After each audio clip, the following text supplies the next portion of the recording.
Hey guys, and welcome to the Warhammer World Championship Round 2, and my god am I excited to bring you these games today. It was a wild round for me for sure. I'm going to be showing off today every single group game that I managed to play, whether or not I qualified, and it's going to be some pretty exciting stuff. So as you can see from the scoreboard, we're going to be registering every single point I do win and points lost. So this format was a little bit different from the first round. In the round 1, it was round robin. You played everyone twice and you gained a point if you won or lost. However, in round 2, there was a smaller group of players. I believe we had 7 in our group all round, with only 3 managing to qualify, and they were best of 3s. So if I do lose a best of 3, we'll add a points loss. If I lose, for example, 2-1, I'll gain a point, and I'll also lose a point, because I could have gained 2. If I win, then we'll just give myself 2 points, and if we lose completely outright, we'll obviously give points lost to 2 there as well. Hopefully that's a easy enough format. I'll kind of explain, I suppose, as we go along. And it's going to be some good fun. I already see Nefo and Kraken, who are both in my group, legendary warriors of old and new,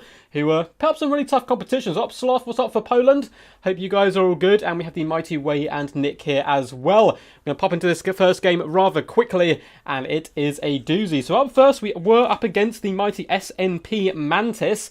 SNP Mantis did say prior to the games that he was a little bit worried because he felt he was the most inexperienced player in our group, but he still managed to get to the round 2, so that is certainly no small feat whatsoever. A mighty warrior indeed. And we're going to be going Norsca up against his mighty vampire counts. I quite like Norsca up against counts, and this is a really fun kind of old school way to play this matchup, and it's actually going with a bit of a box build with Norsca, which is pretty interesting. You don't get to see terribly often.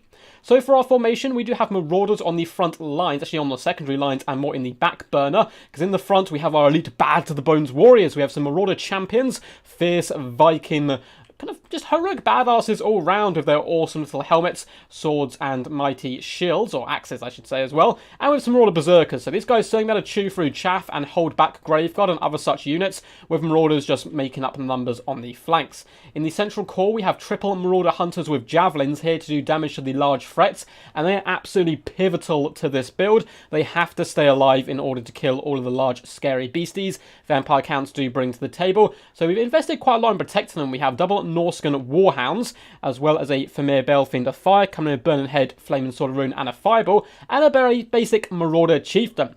I actually think he is the best Lord option in this matchup. I know a lot of you are probably screaming at me right now, but it's because he comes with this really useful item. The Flaming Axe does give him fire damage, which is obviously always going to be very useful. Plus 9 melee attack and 22% base weapon damage, but still all round you're really there for that fire. A lot of the undead do come with regeneration, and therefore a weakness to it. It also has Foe Seeker and Fight to Die, but our real secret weapon, or not so secret, is up in the sky in the form of a Frostworm, as well as Feral Manticore, both of which do have some nasty chevrons on them. Frostworm comes in with that beautiful Frost Breath as well, can do some big burst damage to Graveguard and other tightly packed formations. But this air core can actually go toe-to-toe really well with Terrorgeists, especially when supported on the ground by the Marauder Hunter with Javelins, as well as the Famir Balefiend.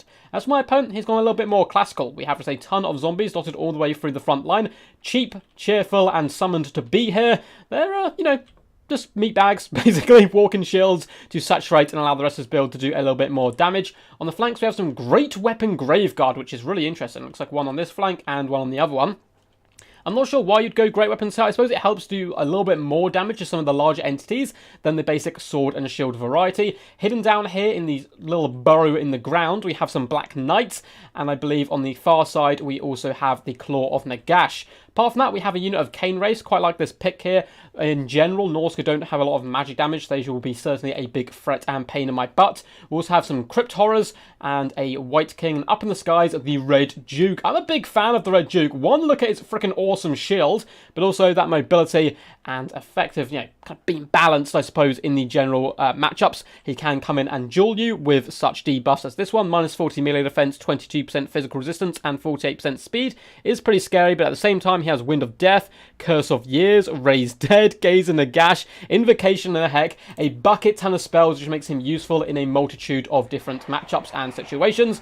And particularly when you're coming up against someone you haven't played before, it's always good to be a little bit flexible. What's up, Ice Power? How's it going, dude?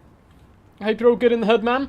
You have made it in time for my first game here of group number 2 up against the SNP Mantis Lord himself.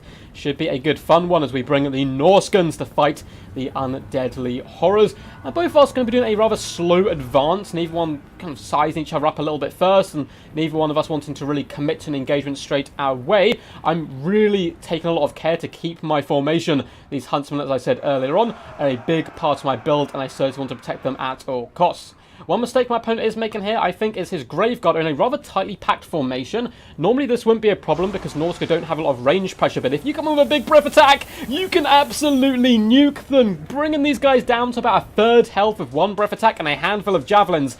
This unit of Graveguard is certainly being chucked in the trash can, and these basic Marauders should be able to overwhelm and swarm them out rather effectively. Although we are doing a little bit of Overwatch fire still with the Javelins, trying to get a lick or two in. But these guys don't have those ammunition, so I should really be focused down the Red Duke every time he does fly over. Champions are going to be a mighty shield wall to hold the line up against these zombies, cleaving them apart with axes, and even the big chieftain is getting involved. He managed to duke some of that breath attack.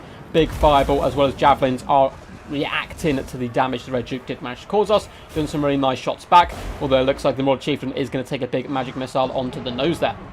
My opponent is bunching up quite a lot here. We have Graveguard as well as double zombies, so we can drop in a fat burning head, the old school classic up against the undeadly forces, and just ripping our way through those zombies with deadly efficiency. Now the Graveguard of course are a little bit more tanky. Berserkers shouldn't have too much of a bad time there though, especially when these guys are weakened, and our Air Corps hasn't yet committed to a fight. We're still flying around waiting for the Red Duke to come to us, so these javelins can really pepper him down from long range and help support our forces.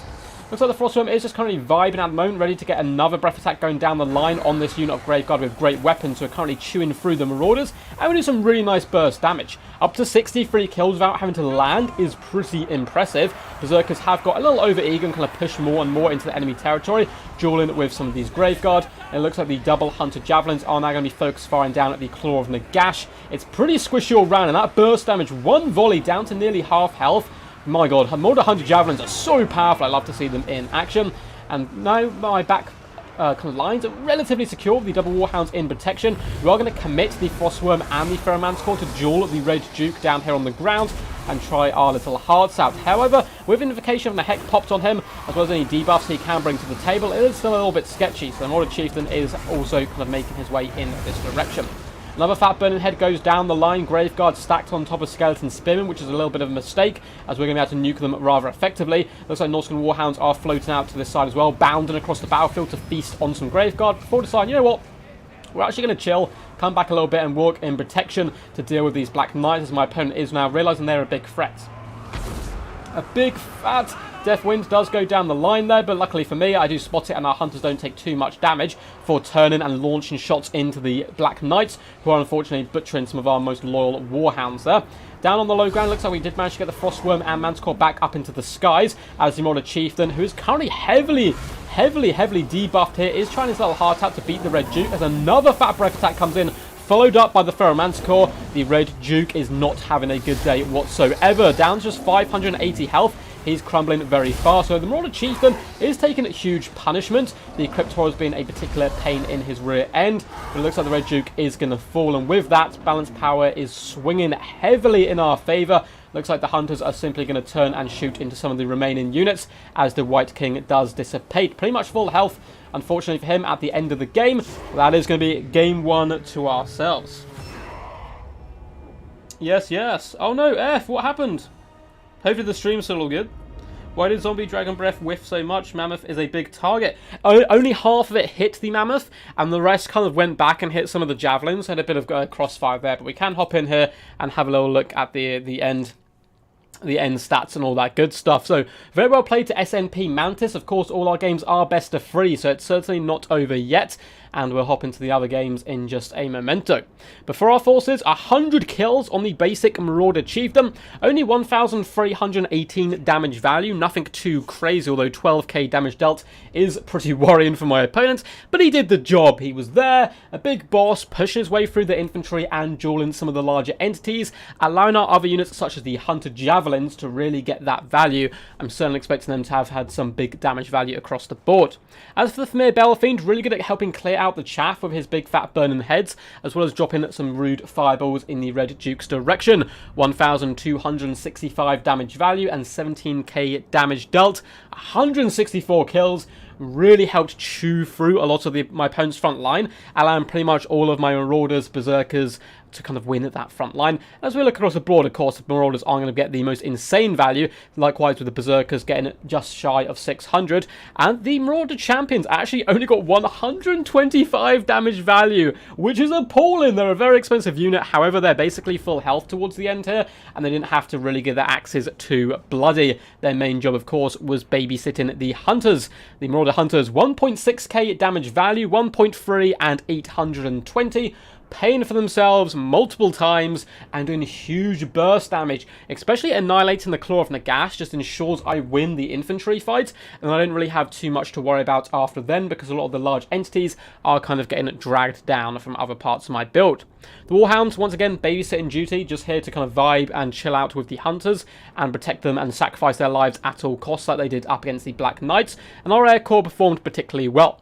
The Ferromanticore not having to get its claws in there too deep, only 843 damage value, but still very healthy and plenty left to give at the end. Likewise, the Frostworm, 98 kills, but basically full health at the end of the battle. Still, though, managed to rack up 2,197 damage value. Those breath attacks on Tunis, a Graveguard, as well as the enemy Lord, were so pivotal. 10,000 damage dealt is very tasty stuff for sure.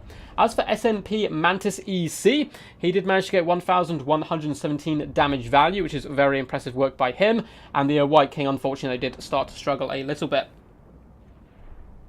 Cool. Cool, sorry, I'm making sure. I saw the air file, I was like, oh no, have I left the screen blocker up? Because we will be using the screen blocker today.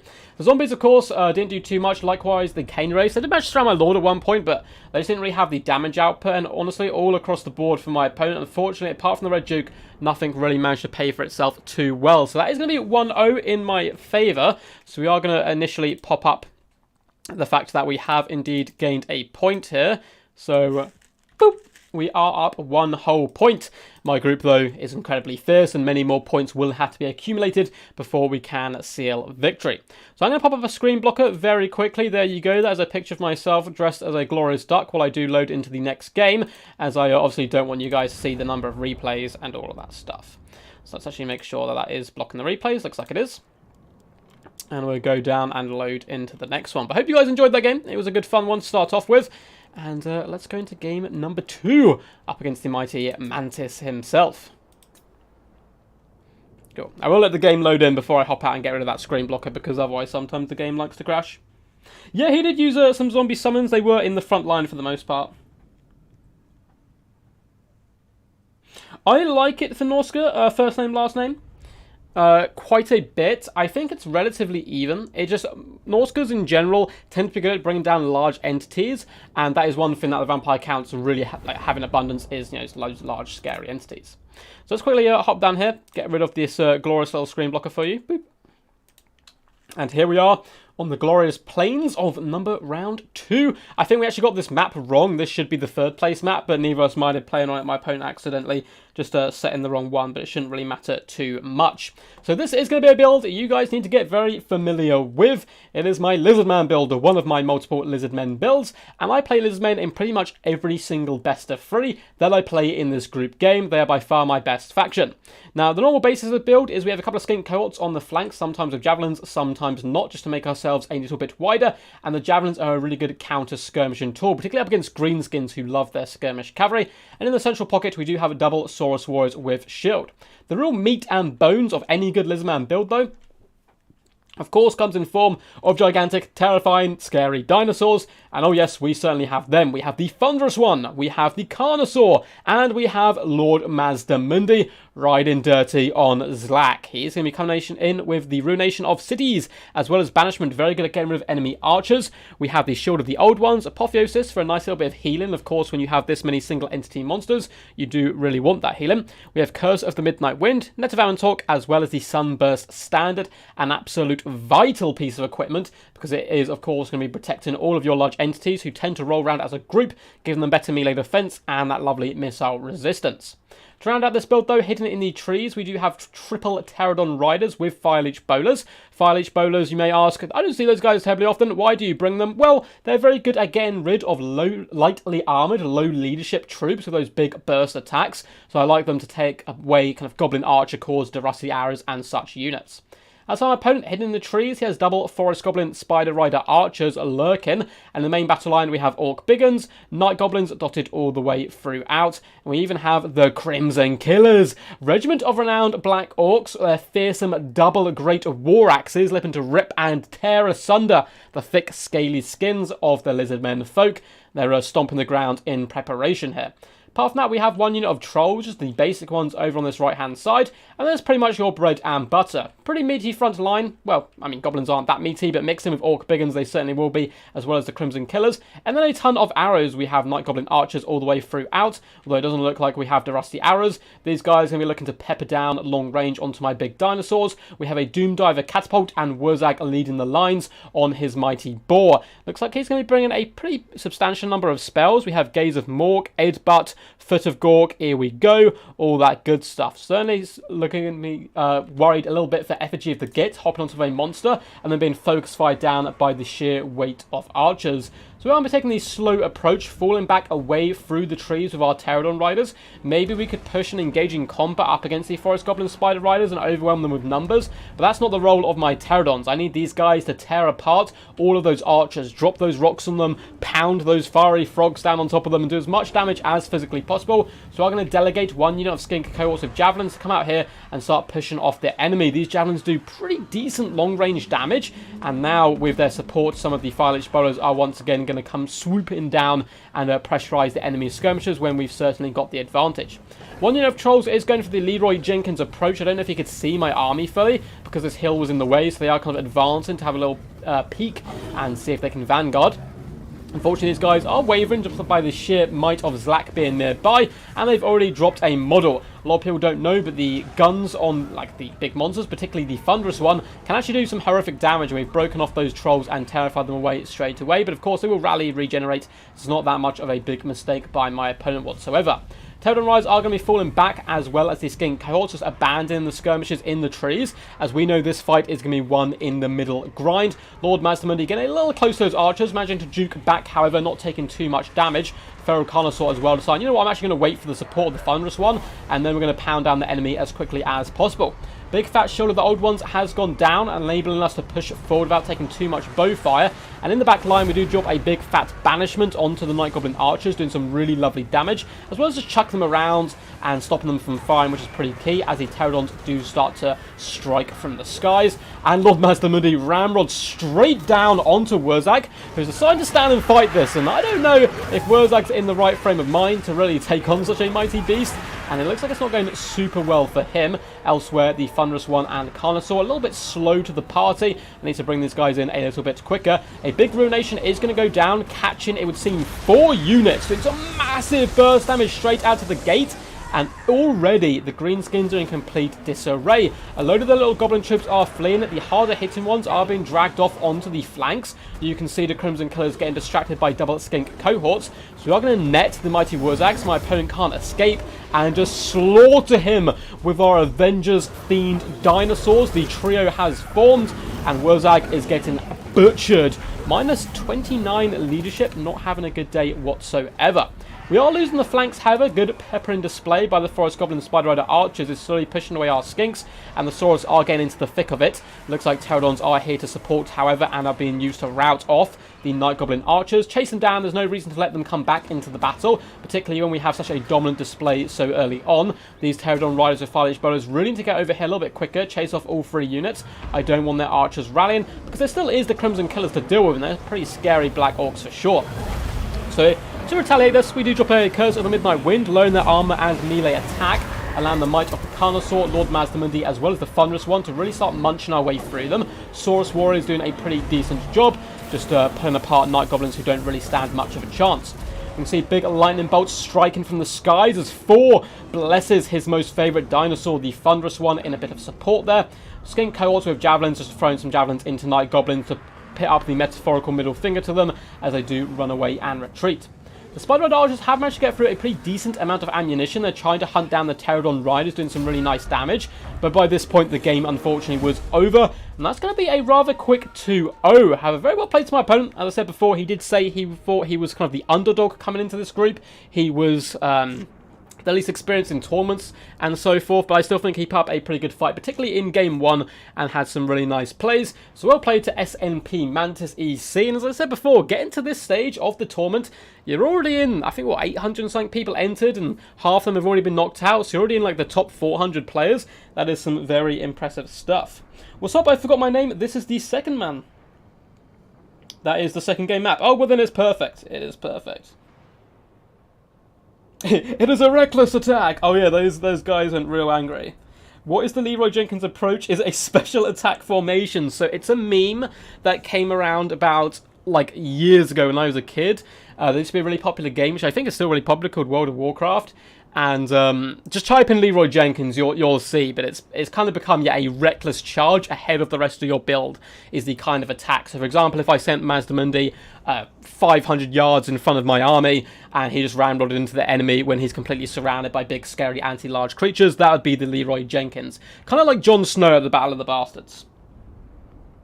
It's refreshing to see Elizabeth build without a double solar engine. Well, you'll be happy to know I don't think I bring a single solar engine this entire group phase. Oh yeah, the double Stadion's mean. The double Stadion is very mean. This may be bugged for you guys as well. I'm currently playing on a previous patch of the game because there's been a big update, obviously, and a lot of these games were played before that, so all the replays get messed up, but for some reason they keep showing me the load-in screen on the bottom half of my screen, but at least we can still see the scores. Lord Mazdamundi, the real MVP here. It was a little bit of a steamroll, just I think my build was maybe caught my opponent a little bit off guard. Nearly 3,000 damage value, 12,240 damage dealt from Mazdamundi before even really taking a hit is insane when you think of the amount of potential damage value he could bring to the table. Apart from that, the little skin cohorts obviously just wrapped around the flanks, didn't do too much, just harassed the enemy skirmishers, keep them away from our big dinosaurs. They certainly did that job well. Equally, the Saurus couldn't really get their fangs, teeth, and claws into the action too much because the show was stolen by the large creatures. Ferroconnosaur didn't do too much. He was just there, being a big menace and terror out in the enemy. The Thunderous one, however, still managed to rack up 1,460 damage value, 6,000 damage dealt. Really lovely stuff. Pterodon Riders as well. I just love the File-H bonus. They do so much damage. 900, 800, and 660 damage value. Again, without really being touched too much. Now, for the Greenskin build, in my opinion, it's not the worst build in the universe. I would probably either go where I would fight up against Lizardmen. For anyone looking out there who does play Greenskins, I actually quite like the double spider approach. That can go really well. You have the Shaman Spider and the Arachnoid Queen if you want to go fisticuffs with the large monsters. We saw someone try to do that to me in the previous round, and it can work, but it is a little bit sketchy if your opponent has brought 3 giant monsters. Another good way is just going as wide as possible. Cut the Doom Diver, cut the Trolls, even more archers, get the rusty arrows in there, and just try and bog and slow down the Lizardmen. It's a really good approach, in my opinion. But anyway, let's hop up the screen blocker. Boop, there you go. And, oh, I actually need to remember quickly which score I am. There we go. So we have managed to gain 2 points from a grand total of 2 points. Certainly not too shabby so far. So let's have a little look and see who my next opponent was. I feel like it was Post-Deviant, but we'll have to have a... Oh, no, it wasn't Post-Deviant. It was some incredible games, honestly. Up against... I'm going to butcher his name, I'm afraid. Bidet Bobber is what I'm going to call him. His name has a load of numbers in it, so it's going to be a little hard to say. Oh, yeah, it's brutal. What's up, Gron Brindle? The man, the myth, the legend. How's it going, man? I played WoW in 2005. I'm old too. I played it when I was in like year 6. I don't think I had enough about me then to really appreciate what a crazy game it was.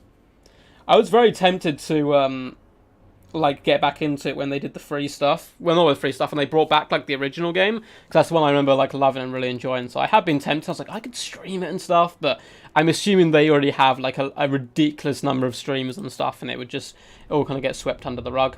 But anyway, we are going to be leading, once again, the identical build you just saw. The mighty Lizardmen coming in against Greenskins. And you know what? If it's not broke, why you know, waste time trying to fix it? So we are going to be coming in with the exact same build.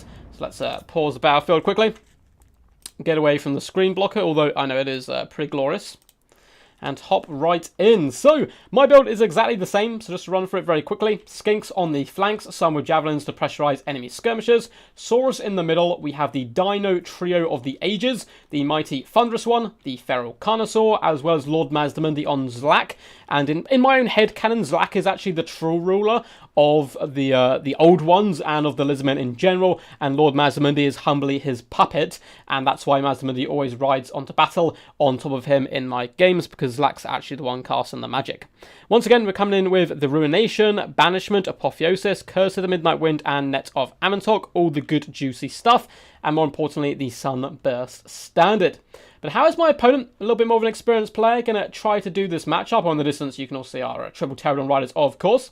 How's my opponent going to manage this? Well, he's gone a little bit wider than the previous one. We have triple Skirmish Cav on this flank. We have Morgrub's Mangy Marauders, who certainly will do a little bit better damage at long range up against ourselves. More Forest Goblin Spider Rider Archers, basic ones to protect them, and I believe he has the same on the other flank. Of course, he can't have the Morgrubs twice, so replace them with some Spider Rider Archers and another unit of Skirmish Cav for protection.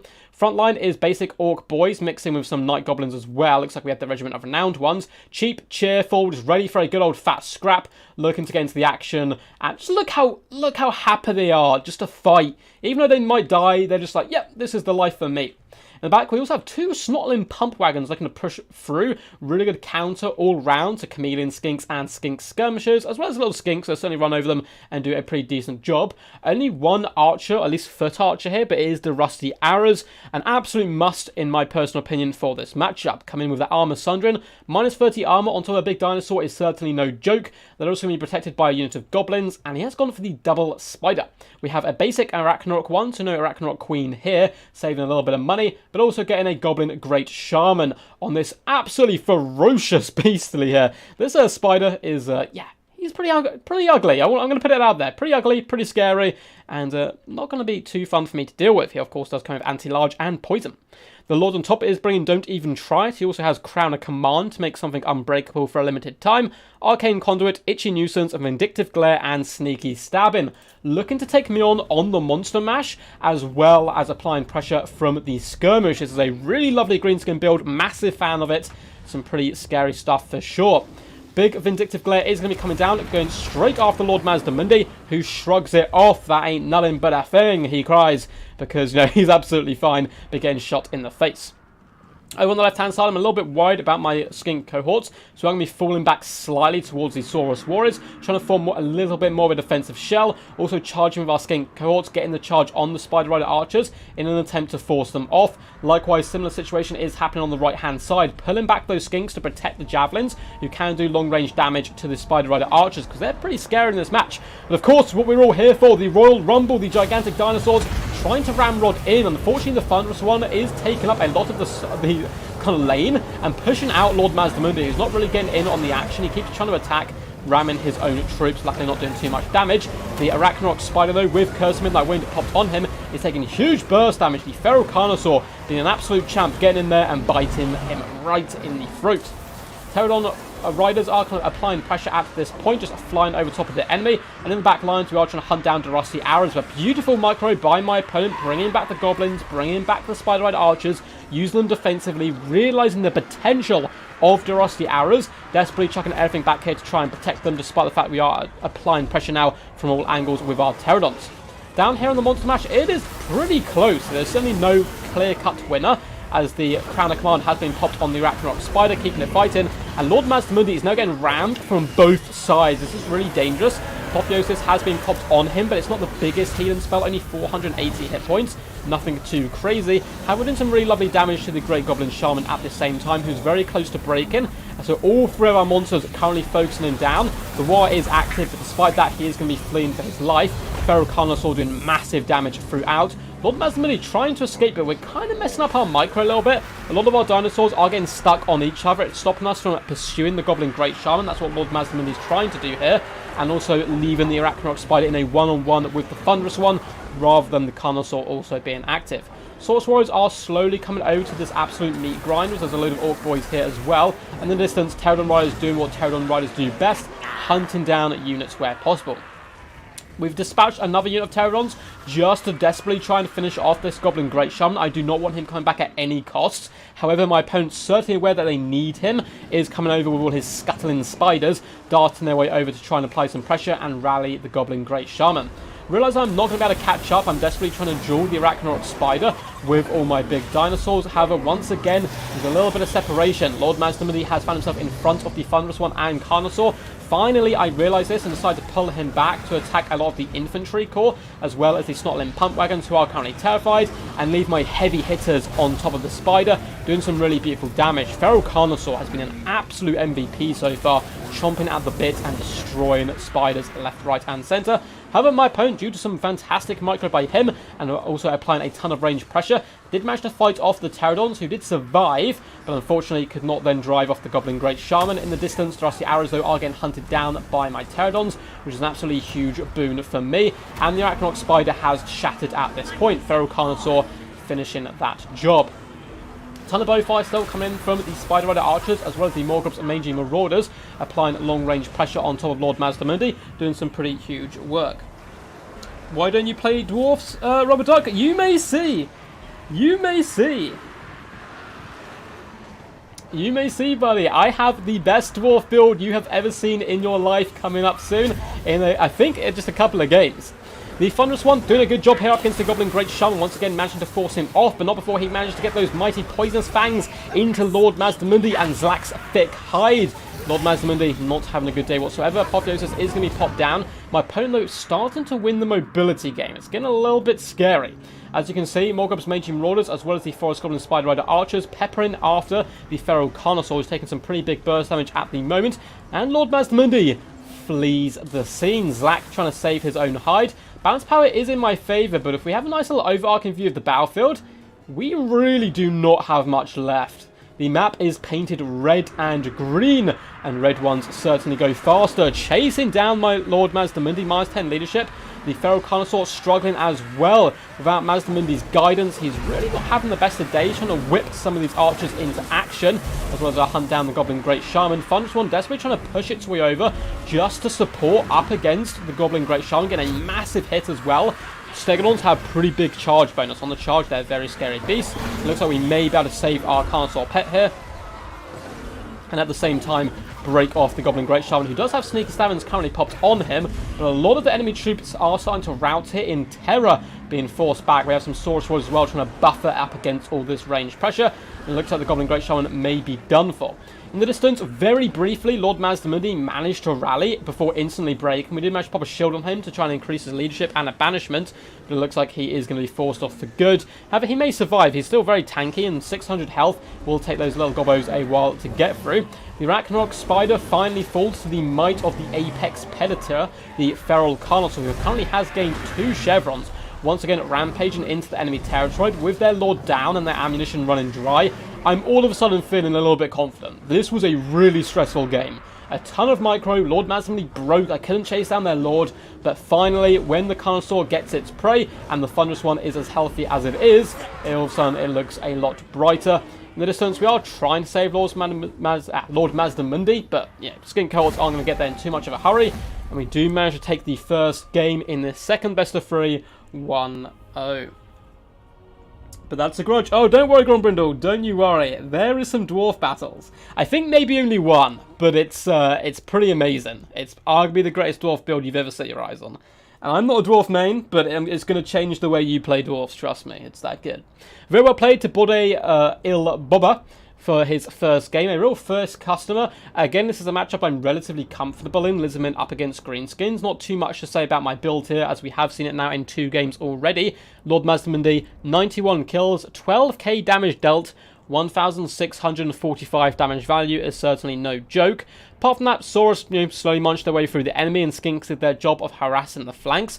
The Pterodon Riders with Fire-Lich Bowlers, not getting the most insane damage value, but once again, they did their job. Shut down the Rusty Arrows and harass their enemy, allow the big monsters to carry the day. The Thunderous One, 109 kills, 21,000 damage dealt, 3,729 damage value. Beautiful work by him, but the real MVP, I think, was the Feral Carnosaur.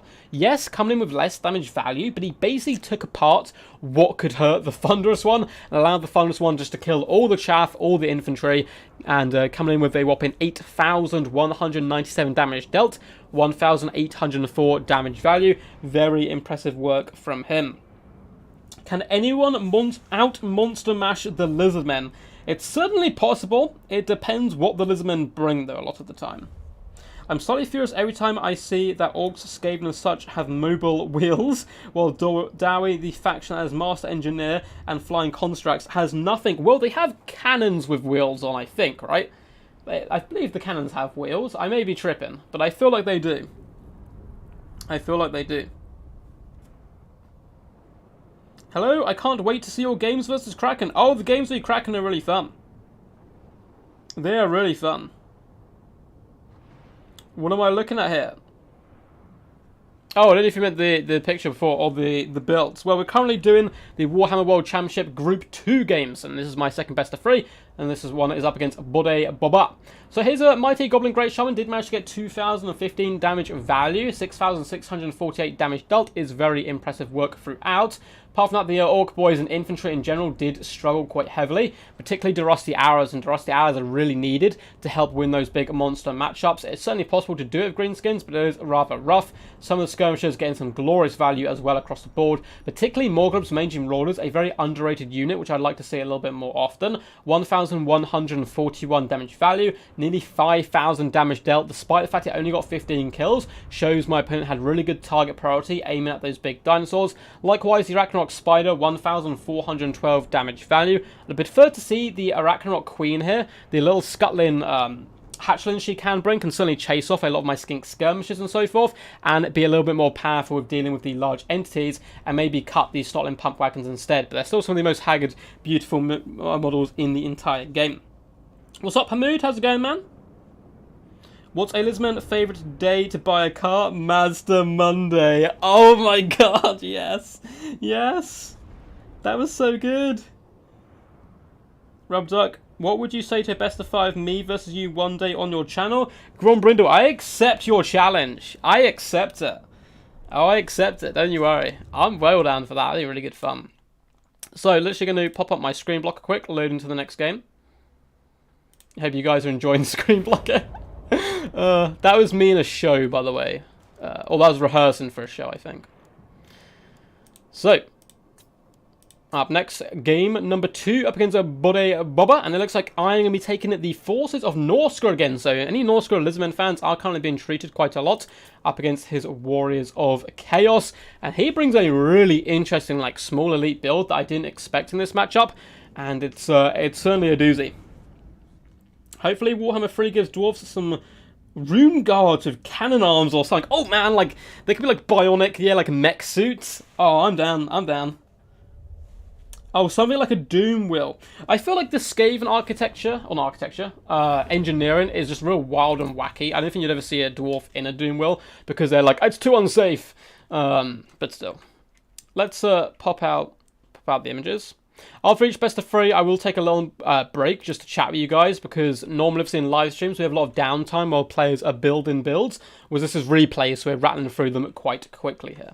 While I think about it, I'm actually going to update the scoreboard as well. So we have managed to gain a mighty 3 points so far, and haven't dropped any, which is absolutely glorious. But trust me, we're going to need those points, because a lot of the guys in my group were just absolutely tearing. So for our force, we do have Marauders, as well as Marauders with great weapons dotted throughout, as well as some Berserkers in that central pocket. We should be able to win the infantry fight relatively effectively, or at least I hope. And you may see I have a big love of gigantic monsters and creatures, and we've brought them once again. Now this is a build, I think, either heavily inspired or completely carbon copy of a Falcon build. A lot of my Norscan builds in general do kind of take a ton of inspiration from Falcon's way of playing there, as I think he's actually kind of secretly one of the best Norscan players, despite the fact he doesn't play them terribly often at the moment. We do have double Marauder Horsemen as well for a nice little bit of skirmishing. They're going to be protected by Norscan Ice Wolves. The main entire point of this core is to force off Marauder Horsemasters and so forth that my opponent can bring, push away all their skirmishers to allow my Monster Mash to win the fight, hopefully, and then crush the infantry. With a Familiar Belfiend of Shadows coming with Melkoff's... Oh no, I was going to say Melkoff's Mystified Miasma. That is a complete lie. Coming in with... There we go. Orcum's Mind Razor, that's the spell I wanted. You pop this on a Mammoth or on Frog, and all of a sudden he can beat Kolek in a fist fight. We also have Enfeebling Foe and Scroll of Shielding. Double Pharaoh Mammoth with their really dodgy looking haircuts, and Frog is going to be the punch of our build. The Mighty Frog, the Troll King himself, coming in with the Wintertooth Crown, Fight or Die, as well as Copious Vomit and Foe Seeker. So going for a real balls to the walls, blood and thunder, get up in the enemy face and smack them as hard as possible build, with a little bit of skirmish on the side. As for my opponent's build, we have Chaos Warriors with Halberds mixed in with the Demon Spew Regiment of Renowned Forsaken in their disgusting yellow colour scheme. Disgusting in a good way though, they're meant to be pretty ugly and horrendous. We have more Chaos Warriors, Mirror Guard, more Forsaken, more Halberds, as well as some Chosen with great weapons. My opponent is going about as rock and roll as you physically can go, and I'm a massive fan of it. In the back we have the Summoners of Rage, the Forgotten Children of Thor, who also can call down lightning, but only once it gets charged. They do have a bound chained lightning. Their bonus versus large is going to be pretty scary, but leading this mighty horde, we do have an Exalted Hero on horseback, coming in with the Sword of Anti-Heroes, I believe that's called, as well as Archaon the Ever Chosen on his mighty steed, Flaming Sword, and Hoofs coming in to the action. We have Slayer of Kings, Stand or Die, Foe Seeker, as well as the Burning Head and Fireball. So now you have seen the builds. Who is your money on? We need a Foreground Griff, oh for sure. That's a curious army blocker. It's a beautiful army blocker. It's from a show I was in, which is going to sound really weird, but for a scene I played a gigantic rubber duck. This was years ago before I made the channel as well. But yeah, I completely forgot I had it until like the other day. So we're going to be pushing up our forces, trying to take the fight on this high ground where possible, and in come our Marauder Horsemen. Realising my opponent isn't going with a mass amount of skirmish, we're going to be trying to get some free damage where possible on these Summoners of Rage, pinning them out as one of the most major threats to our build, but also any damage we can get on the Mirror Guard, as well as Chosen with Great Weapons, is going to be fine by me. My opponent does drop a Burning Head, but we managed to sneak away, at least for the most part, of all our horsemen. Berserkers as well, moving to the right-hand side. But it's kind of that moment in the movies where the bad guys, or the good guys normally, kind of put a big wall of fire down the middle of the battlefield and separate our troops. All of a sudden, some of our Marauders, as well as our Great Weapons, are kind of isolated over on this flank, away from the rest of our formation.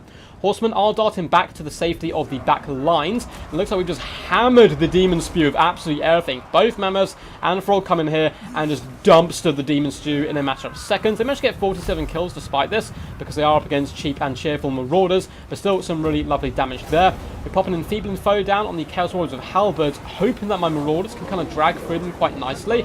And one poor Pharaoh Mammoth has been left behind a little bit here, and bumping into his brother as Frog charges into the deep, hunting down the Exalted Heroes, Summoners of Rage, as well as Archaon. This is a really pivotal and brutal battle, and I need to get this second Mammoth in the action. Fight or Die has been popped, buffing up all my troops. Royal Norsca and Ice Wolves as well, doing some pretty decent damage with the buffs currently active on them. Scroll of Shielding has gone down on Frog to keep him fighting where possible, but in come the Chosen with great weapons. They're going to be pretty scary. The big Burning Head once again goes down by my opponent, trying to get rid of the Norscan Ice Wolves. Does some nice work on them, though we do have the Unbreakable currently popped on all our troops. And this is a Blood and Thunder affair. Marauders are now wrapping around behind on top of the Chaos Warriors, trying to do some damage.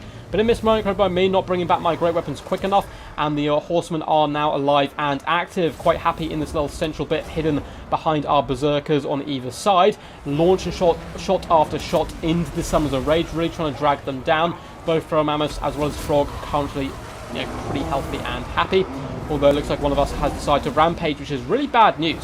Summoners of Rage currently are getting focus fired down by both of my big old Mammoths, so it looks like they are going to be able to get off their chain lightning, feasting upon the souls of these Marauders who explode in puffs of blood and fury. Frog getting very low now, not having a good day. He's completely surrounded by Halberds as well as Chosen, and the Exalted Hero comes in, and just like that, all of a sudden engagement which was going relatively well. I kind of left my big monsters in there too long, thinking, you know what, this isn't going too terribly. Halberds are getting saturated on top of by Marauders. We've got a load of Javelins flying in. But all of a sudden, Frog is running for the hills, and without him here to support, the Mammoths will start to fare far worse. Going after the Exalted Hero, doing some really lovely big damage to him. The Halberds are struggling as well, but Frog is running. Back here, it looks like the Familiar Bell Fiend of Shadows has been caught by the mighty Archon, the Ever-Chosen, as another Burning Head does streak through the battlefield. However, Marauder Horsemen are doing some nice Overwatch fire, throwing in javelins from point-blank range. We're also going to be popping a fat buff onto the Feral Mammoth here, the Orcum's Mind Razor, as he pounces upon Archaon, doing some big burst damage, hopefully, to him with those mighty stampeding hooves.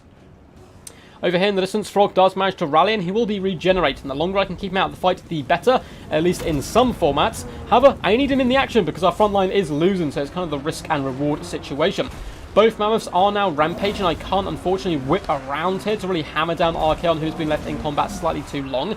Instead, he does rampage into the middle of the Summoners of Rage, as well as this Exalted Hero, which isn't the worst in the end kind of situation for me, because we managed to beat them down. They're both relatively low health at the moment. Feral Mammoth's having a bit of a whale of a time. However, there's still a pretty full health unit of Chaos Warriors with Halberds left to deal with, and my Mammoth decides to rampage directly towards them, which is pretty scary stuff. Archaon as well on his mighty steed can simply flee. He's a lot faster than anything I have left in my force. All he wants to do is fall back where possible, drop fireballs onto Frog, do some lovely damage, although the Wintertooth Crown is going to be keeping him in the action. Wait till Slayer of Kings is popped, and then swoop in for the kill. Feral Mammoths are unfortunately having to commit to a fight here against all these warriors. I don't really have too many options left. Nor the Horsemen are throwing all of their javelins where possible into the Halberds, realizing them as well as Archaon are the biggest threats left on the battlefield for me. In comes the Exalted Hero. Heroic Killing Blow has been popped. For some reason I thought he had Sword of Anti-Heroes, but it's Hellfire Sword. There we go. So Hellfire Sword, finally getting it right, has been popped. Charging in. Frog's going to shove his way past the enemy, trying to escape Archaon where possible, particularly when Slayer of Kings is active, before turning and jumping in when we have the support of the Feral Mammoth. And it looks like it's a pretty close fight. This is teetering on the edge. Balance power is just slightly in favour of my opponent, probably due to the fact Frog is so low and the Chaos Warriors with Halberds are so healthy. Archaon getting very low at the moment. However, our Feral Mammoth is starting to waver, and Frog has, of course, used his mighty crown to make him unbreakable. Feral Mammoth is being driven from the field. We still have okay ammunition left. Once again, all those shots still going into all the Halberd units where possible. We have Marauders rallying to the cause. I believe in the distance, our Feral Mammoth has been completely broken. Some of the Rage are still terrified away from him, though. I do think Fear and Terror is one of those things we should stop when you are running away. But yeah. Marauders are going to be saturated on top here to try and fight back against the Chaos Warriors. And we're still going okay. We're pretty low on the balance of power, but if we can use all our ammunition, a big copious vomit coming down, raining acidic fire from the skies. Sure, these Chaos Warriors won't be liking that too much. If we can use all our ammunition, get rid of the Halberd units, then maybe if Frog regenerates all his health, we have a chance. Desperately trying to focus down Archaon the Ever-Chosen as well, who's on 666 health. I'm sure he's going to be very happy with that. Who does drop a big fat fireball once again on Frog, starts to make him waver. Horsemen desperately now in a kind of moving retreat, always trying to flow around and protect Frog where possible. We are going to have to commit some of our Horsemen into combat up against Archaon, just desperately trying to save the Troll King from a final doom and break him down where possible. But Archaon still has 600 health. Horsemen aren't going to be able to do the huge burst damage that is necessary here, and Frog does fall. Look at that mighty maw in the dirt. And it looks like, guys, we are doomed. Our first loss of the entire group stage. A valiant defeat. Very well played to my opponent. That was some scary stuff. Oh, that was worrying. Hello, Doc. Hello, man. How's it going, dude? Hope you're all good. Cetra the Imperishable. I am fighting up against Budde Bobber at the moment. This is the second best of 3 from my group games. I am playing under the guise of Melon Lord here. And all the games today are going to be my games from the groups up against a variety of different opponents. And now this set is 1-0. Very well played to Budde there. That was a really fun game. A monster mash as well as kind of a kite game mixed all in together. Big fan of his small elite build. And Budde Bobber played amazing throughout the whole group games. Did some really good work. Coming in with 3,000 damage value from Archaon the Ever-Chosen. Don't see him often picked in this matchup. Kolek is kind of the go-to, but he does perform very well. What's up, Sanch Spaghetti? We have a Dowie match coming just for you. I was going to send a message to you a little message to the Sons of the Mountain with a picture, but I didn't want to spoil it, so it's a pretty cool build that I hope you enjoy. But anyway, Archeon, yeah, 3,000 damage value, good work by him. Exalted Hero coming in as that support character really helped drag down some of the big monsters with his 1,243 damage value, nearly 5k damage dealt, impressive work throughout. Apart from that, the infantry corps all did pretty good, apart from the Demon Spear, who got absolutely hammered. The rest of them slowly chipping away at some of the larger creatures and managing to beat back the Marauders. Always fun to see Chosen in action, and in particular the Great Weapon variety. There's nothing more rock and roll than a gigantic Chaos Warrior with loud music blaring behind him, coming through the fire and the flames with a huge weapon to cleave a mammoth in half. 1,300 damage value. Sons of Rage doing a good job despite the fact they got overwhelmed quite early on. Nearly 2,000 damage value from them. And from my own point of view, basically we kept the Mammoths and Frog in that engagement slightly too long rather than pulling back with our mass and then striking again and again to beat down the Halberds. Despite this, Frog still did very good. 8,000 damage dealt, 1,864 damage value. The Famir Belfiend of Shadows not faring quite so well, but those Mind Razors certainly helped the Mammoths do good. 2,100 damage value on this one, 2,500 on the other. Real MVPs, and they're particularly amazing in this matchup. I quite like them against Dwarfs as well. Going double Feral Mammoth can certainly take a few Dwarf players off guard, and the Horsemen were pivotal in aiding me to drag down the Summoners and keep that game as close as it was. Unfortunately, our front line, I just didn't invest enough in it, and it kind of got pummeled into dirt. F for the Troll King. The Troll King is dead. So how many points do you need in round 2? So, it depends, because there's 7 players in our group, and because most of the games people were playing were 2-1, if you lost 2-1, you would still gain a point. So, even up to my final game, like, I think 4 or 5 people could still qualify. It was absolutely madness. Our group was so evenly matched. Mantis was probably on the weaker side of the players, but he still played amazing games against everyone, and it was one of his first tournaments. So, like, everyone was bringing the A game. It was really scary, honestly, and very stressful, but they make for the best replays and the best games. So up next, we're on the back foot a little bit here. I'm like, oh no, this isn't good. This is the first game we've lost. What do? I don't want to lose a game up against Bude Bubba, because by this point he'd been steamrolling through a lot of players, and I was like, I need to stop him now. Otherwise he's going to gain too much momentum and he's going to be impossible to catch him. So we do the one thing we know what to do. We pick Dwarfs. We go the stout dowie folk, and at this point it was my opponent has to pick three factions, ban one. I then pick a faction and ban one. And he ended up with the only option really he could bring against me was the mighty force of Bretonnia. He had Bretonnia and Empire left. He decided to go Bretonnia rather than Empire. So we tried something out. So there's a clan in the Total War community called Sons of the Mountain.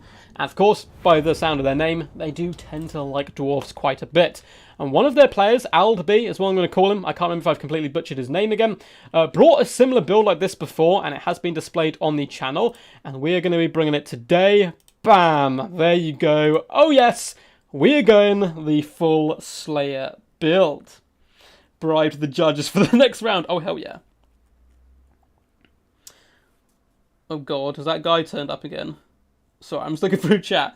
Warhammer sucks, history for life. Yeah, cool. Sorry, man, like, I would normally be nice to, like, anyone who pops in is like, oh, I hate Warhammer, bring back Medieval and stuff. Medieval 3 would be amazing, but this guy just hops around, like, every single Warhammer live stream and just, like, chats bad about it. Just, I guess it makes him feel good. I don't know. But feel free, man, to state your opinions. If you keep chatting the same stuff over and over, though, you will eventually get banned, I'm afraid. But, you know, hope you enjoy what you see, regardless. But yeah, this is the army. This is the beautiful army. Enough of that, let's get to the glory stuff. So, for our force, it is mass slayers. We have slayers across the front line. These guys are chevroned up as well, because we had leftover funds. We have the Dragonback slayers in the mix. They're going to be able to chew through the majority of the enemy infantry, and they're fast enough to chase enemy archers, which is always good stuff. We have triple giant slayers, once again chevroned up. These guys are pivotal here, because yes, despite the fact we are all anti-large, we can still get run over. We're just little dwarfs. forces, we don't like them very much, and we don't have anything to shoot the enemy cavalry. So Giant Slayers are here because they have very decent mass throughout. Should be able to pin in some of those cavalry units and do a good job up against them. We have a nice little hero core. We have Gotrek. Gotrek, of course, is the ultimate killer of large creatures. King Leon Lernker, cavalry and so forth. He'll do very good. He's bringing Gotrek's Doom as well as Heroic Fortitude, and he is unbreakable. Apart from that, we have Grombrindle, the White Dwarf, coming with Unbreakable. So we don't have Ungrim, and I think the reason I don't really like bringing Ungrim here is because I love the Flash Bomb. Flash Bomb is so good. Enemy cavalry comes in, you pop Flash Bomb, it slows them down and allows your Slayers to actually do their work, despite the fact it's not too in theme. While bringing the Rune Axe of Grombrindle as well, an item I normally think is overpriced and wouldn't recommend, but again, we had the funds and that lower leadership I thought could be quite useful in pivotal engagements, considering we're unbreakable if it gets a little bit hairy at the end of the day. As for the forces of Bretonnia, we have peasant mobs dotted all the way through the front line. Cheap, cheerful, here to take shots in the face. We also have a load of foot squires. 1, 2, 3. I don't like foot squires. I don't particularly even like them in this matchup. Yes, they're anti-infantry armor piercing, but they always seem to struggle up against longbeards. But they should be able to use their mighty swords to cleave many dwarfs asunder and in two and all that good stuff. Of course, for the main hero core, as is the way with Bretonnia, you go double paladin, this time foot paladin, so no horses here, with their guardian supporting Fey Enchantress. She's coming in with the Chalice of Potions, Favour of the Fey, Arcane Conduit, Regrowth, and Earthblood. I'm just trying to think, actually, is... Oh no, okay, only one of them has guardian, okay. What's giving them guardian? That's weird. Trying to figure they have Guardian. I'll look that up afterwards because I know Double Guardian is currently banned for whatever reason because it's slightly bugged. Over on the flanks, we have some Quest Knights, of course, anti-infantry, armor piercing. They are the best knights to bring in this situation. We also have the Royal Hippogriff Knights up in the sky to do that lovely armor piercing damage. They cause terror. They're good at getting in the back line and hitting very hard. Over on the far side, we also have more Questing Knights. And the scariest thing about this entire build, all these elite knights, the hordes of peasants, the magical fae, what do I fear the most? It's some yeoman archers, because these yeoman archers are amazing against everything in my build. We have triple, including the wardens of Montfort here, who do poison, so they've slowing us down, and of course we have basically no armor. We are slayers, although the exception to this is Grombrindle, but leading the slayer horde is something I can certainly see Grombrindle doing, trying to allow these guys, get into the halls of Valhalla or the Dwarven version. While pushing one unit of the basic slayers out over to the side, going to be kiting back a little bit as well to try and distract the mounted yeomen while we hammer the rest of the build down as quickly as possible, because I just don't want the giant slayers under threat at all from that long range missile pressure. As we can see, the glorious animations of the mighty dwarves going in there with a gusto, cleaving filthy peasants pretty happily as well, not taking too much damage back either. We're really going to overload this side of the foot squires because Fae and Paladin is here, and we want to get our characters as close to them as physically possible. In comes Gotrek, and in comes Grombrindle. You can see him beelining towards the Fae Enchantress. In comes that first bound Comet of Cassandora onto a load of Slayers. Luckily, I managed to spot it and pull back just in time, trying to drag the foot squires with me. A good micro by my opponent, he's going to drag these guys back. We do make a big mistake. We do kind of pull apart our formation. We have Slayers over on this side, getting just dumpstered by Questing Knights and Royal Hippogriff Knights, and it just goes to show you, large entities can still do a huge amount of damage to Slayers. We need to try and form much of a moving box where possible and just slaughter our enemies that way. The exception is this one unit of Slayers who's kind of driving away the mounted yeomen away from the giant Slayers and just being a big pain in the butt. Slayers also, fun fact, swing their axes so fast that they get a little bit of a, they get bronze shields because they cut arrows out of the sky. Paladin did have a date with Grombrindle, one he certainly won't be forgetting anytime soon. He's struggling to waddle away from that one, although it looks like a fat regrowth is going to come down on him, healing him up quite nicely, as the second Paladin takes his place in the sandwich of Grombrindle and Gotrek. And yes, Paladins are mighty beasts. They're anti-large, but, can still do good damage to infantry, but not against two of the Dwarves' greatest heroes, showing those manlings what's what, driving away from the field. Royal Hippogriff Knights coming in for a lovely rear attack, as well as a sway of peasants and foot squires, trying to surround my giant slayers where possible. But now that the Royal Hippogriff Knights have been pinned in, there's 2 units of giant slayers here, as well as the Dragonback Slayers. Grombrindle has no fear has been popped, and with one charge, a particularly quick one as well, kind of trying to dart in and out, only 5 Royal Hippogriffs remain, 4 now, as they get dragged down, desperately trying to escape. The main infantry corps of my opponent, the foot squires, is being beaten back. Fae Enchantress took a little nibble as well on Gotrek before deciding, you know what, he's not really for me, and fall back as quickly as possible. In the distance, one unit of Slayers is distracting 2 units of Questing Knights. Again, cycle charging very well by my opponent to not take too much damage and still dish it out. But I'm happy for this trade if we're distracting this expensive core of my opponent's build and allowing us just to chew through the infantry fight and having a good day for sure. Giant Slayers are managing to hack their way through Foot Squires, who aren't having a good day whatsoever. Flashbomb has gone down. Melee defense, charge speed and speed all negated, as well as on the Fae. And this is what you get for not bringing her on a horse. You get Grombrindle and Gotrek trying their best, although Gotrek is getting just pummeled. Oh my god! The poor little dwarf, who then swings around somehow back onto his feet. And because of that animation, I don't think the Fae can actually take damage while that is active, which possibly saved her there. Big potion coming down. We did manage to move the majority of our force out the way, so there was a considerable amount of friendly fire there. Royal Hippogriff Knights do hear the cries of their liege lady and decide to charge down after our mighty heroes to do as much damage as possible now that the smoke bomb is currently offline and recharging. But every time these mighty beasts do charge in, they're going to be taking huge axes to the face, and their health is dropping rather rapidly. Peasants fleeing in all directions. We are going to be seeing a fat regrowth go down on the Fey Enchantress, healing her up as she swans and swoops towards the main engagement. As Wardens continue to fire down, and in the distance, the Yeomen are returning here. That animation is great. Oh, that animation is amazing. She kind of gets flown around here. So the Slayers doing a pretty decent job forcing off Questing Knights again in the distance. The Paladins are the focus of attention. However, I'm tending to take out the leadership of the Bretonnians. The Peasants don't have the stomach to fight a Dwarf on one-on-one combat. So if we can force off their Liege Lords, then we're certainly going to be having a whale of a time. Have a Questing Knights doing some good cycle charging throughout. Hippogriffs as well, hammering down from the skies. It's all getting a little bit scary. Balance power is still dead even. And the Mounted Yeoman Archers are raining fire down on Giant Slayers. So what we're going to do, we're going to take our 3 Slayers here and sacrifice charge them into combat to try and waste a few rounds of ammunition from my ally. Or my opponent, sorry. But my opponent not going to be playing any of those games, so I'm charged down into combat, run over my Slayers under hoof. So we're actually going to dispatch another couple of Slayers to try and distract this big blob while we cleave our way through these Foot Squires and finish them off, shattering them for good. Slayers raising the axes high, charging to the Questing Knights who counter-punch them. Mighty greatswords cleaving them asunder. But the Giant Slayers as well, obviously packing a punch every single one of us that does die. There's more Slayers falling. We even drop a flash bomb onto all these units because the Fey Enchantress is nearby.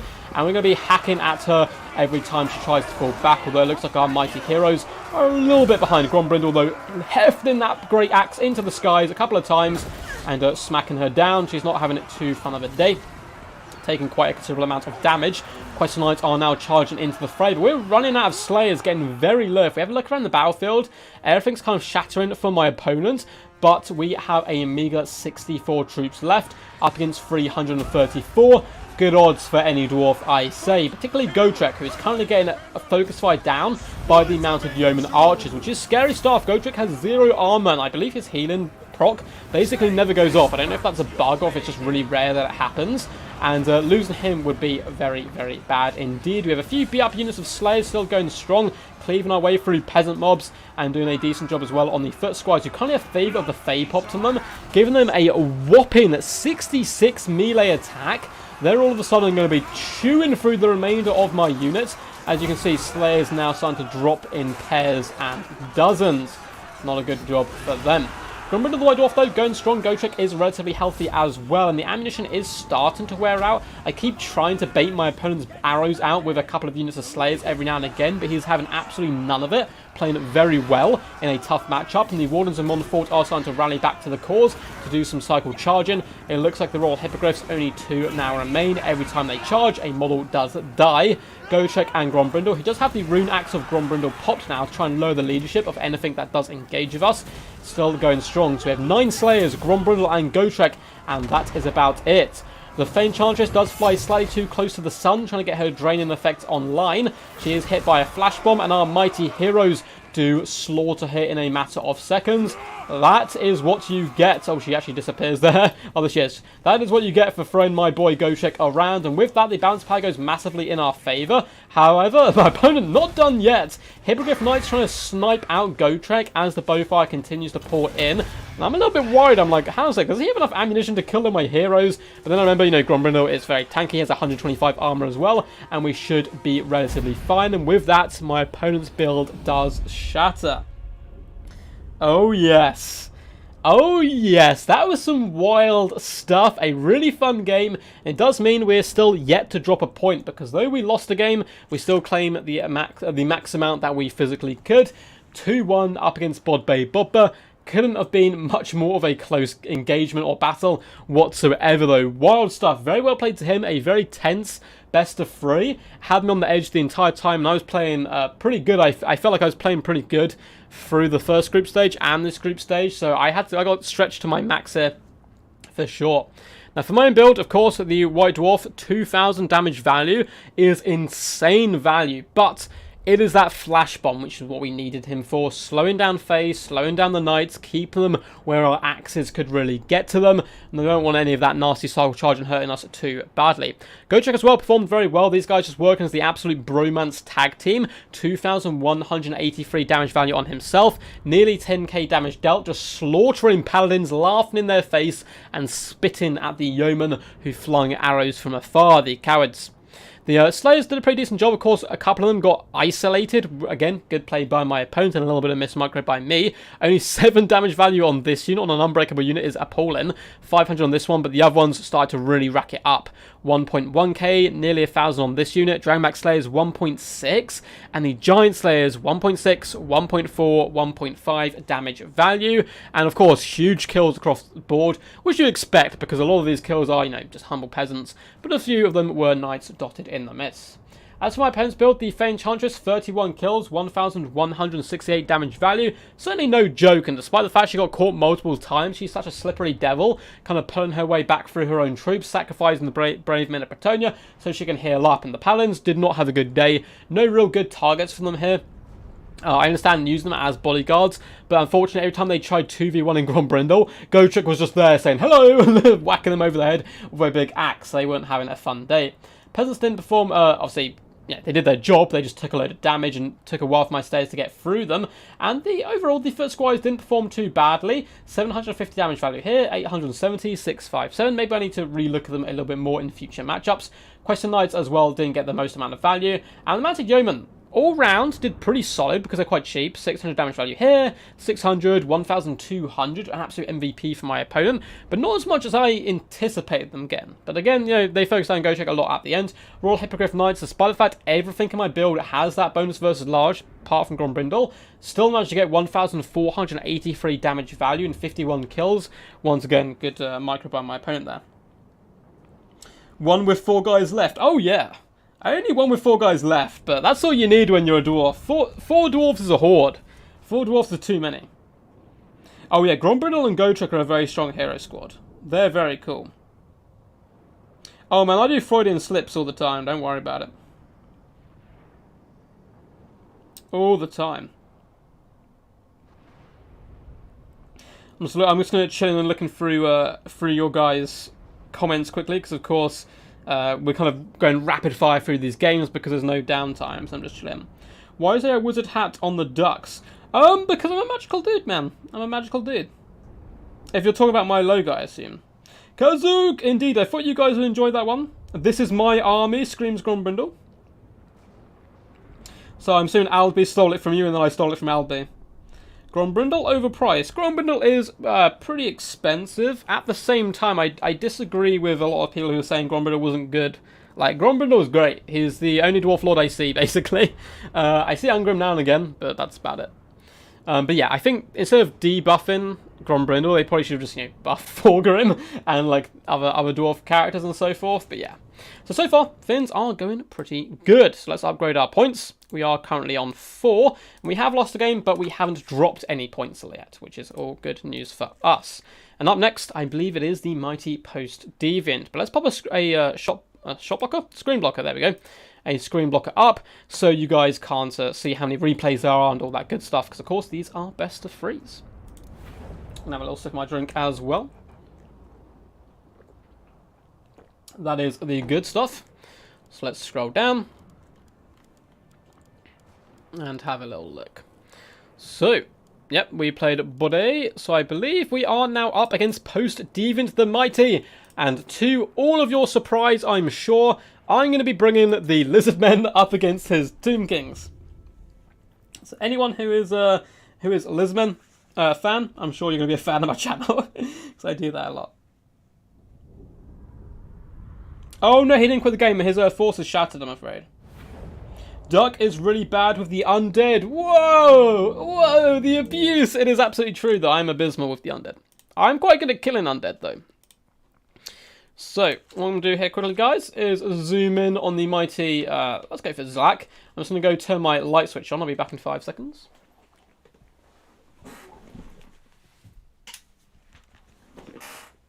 Yeah, and I have returned. Hey, we hit the 100 watcher mark. Holy crap. Thank you, guys. That's awesome. Thank you guys for tuning in. If you're enjoying, by the way, feel free to hit that thumbs up button. It actually really helps push the stream out to more people. And if you're new, feel free to subscribe if you like Total Warhammer content. We drop that kind of stuff all the time. But anyway, guys, I don't need to go over my build too much because, as you can tell, it is pretty much what we bring all the time, or a lot of the time, in particular matchups. And against Tomb Kings, I'm trying to something a little new here. So we are going literally for the exact same build you've seen before. Skinks on the flanks, Saurus in the middle. Skinks on the far side, and our triple goon squad. Now, normally what I do here, I don't have the Carnosaur, I don't have Mazdamundi, I have Krokgar with Hand of the Gods, because it can pretty much one-shot a Casket of Souls and heart and like 3/4 shots their characters. He's so good, but this build was working so well for me. I just don't feel like there's a need to change it. Again, same spells, Ruination, Banishment, that kill a lot of the infantry for us. In the distance, we have the Terran Riders with Fireleech Bowlers, who are so good here. And I'm like, you know what? If you bring a load of your shop tea and you shoot one of my big dinos, that is absolutely fine. You're going to have to choose one. Most people go off the Lord Mazdamundi and leave them the Carnosaur and the Thunderous ones really kind of pound down at the infantry corps for the most part. As for my opponent, he comes in with Skeleton Spearmen on the flanks, as well as in the rear, though, we have Tomb Guard and Skeleton Warriors in the front line. Okay, I thought it was the other way around. So, loads of Skeletons in the front line, Spears on the flank, Triple Ushopti Greatbow, of course, very good at hunting down those large targets with their armor-piercing, long-range missile pressure. Triple Tomb Guard, that's pretty scary for my Saurus Warriors to deal with. We have more Tomb Guard with Halberds in the back, Casket of Souls, as well as Cetra the Imperishable. The mighty Cetra, of course, coming in with Incantation of Righteous Smiting, Protection, and all that good stuff. So basically, pretty standard stuff. Triple Ushopti, Casket, and a load of scary stuff to try and break through. Thanks. Oh no, I'm back, don't worry. Good luck further in the tournament. I have to go now. No worries, Grombrino. Thank you for tuning in. I have returned.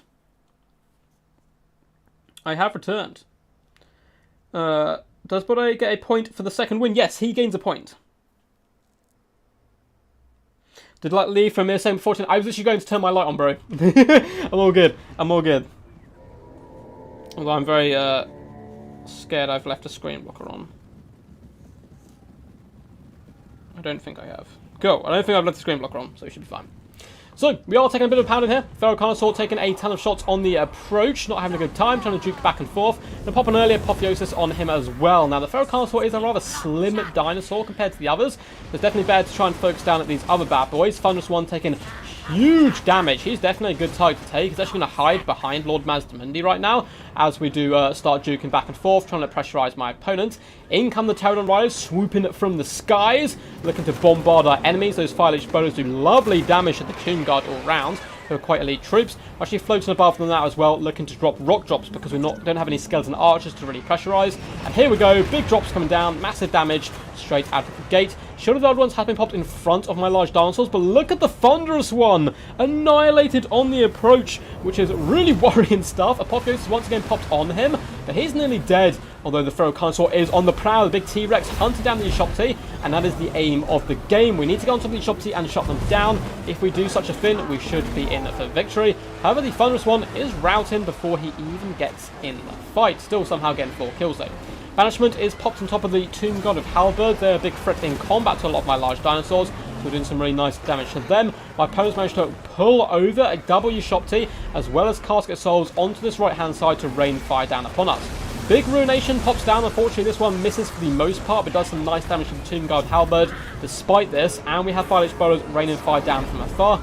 Feral Carnosaur is going to push out away from Maz now to really start snapping his jaws down on the Great Bows, doing some nice damage, and hunting down the Casket of Souls to boot, get a nice little 2-for-1 action there. as Pterodon Riders and Skinks force their way through the front line just to distract the Shopti. I don't even need to kill them, I just need to delay them as long as possible.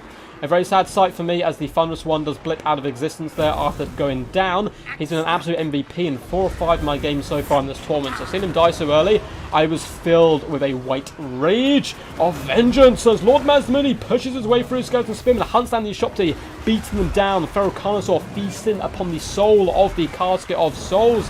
And the Skink Cohorts and Pterodon Riders again swoop down, doing some lovely damage, distracting the Shopti Great Bows.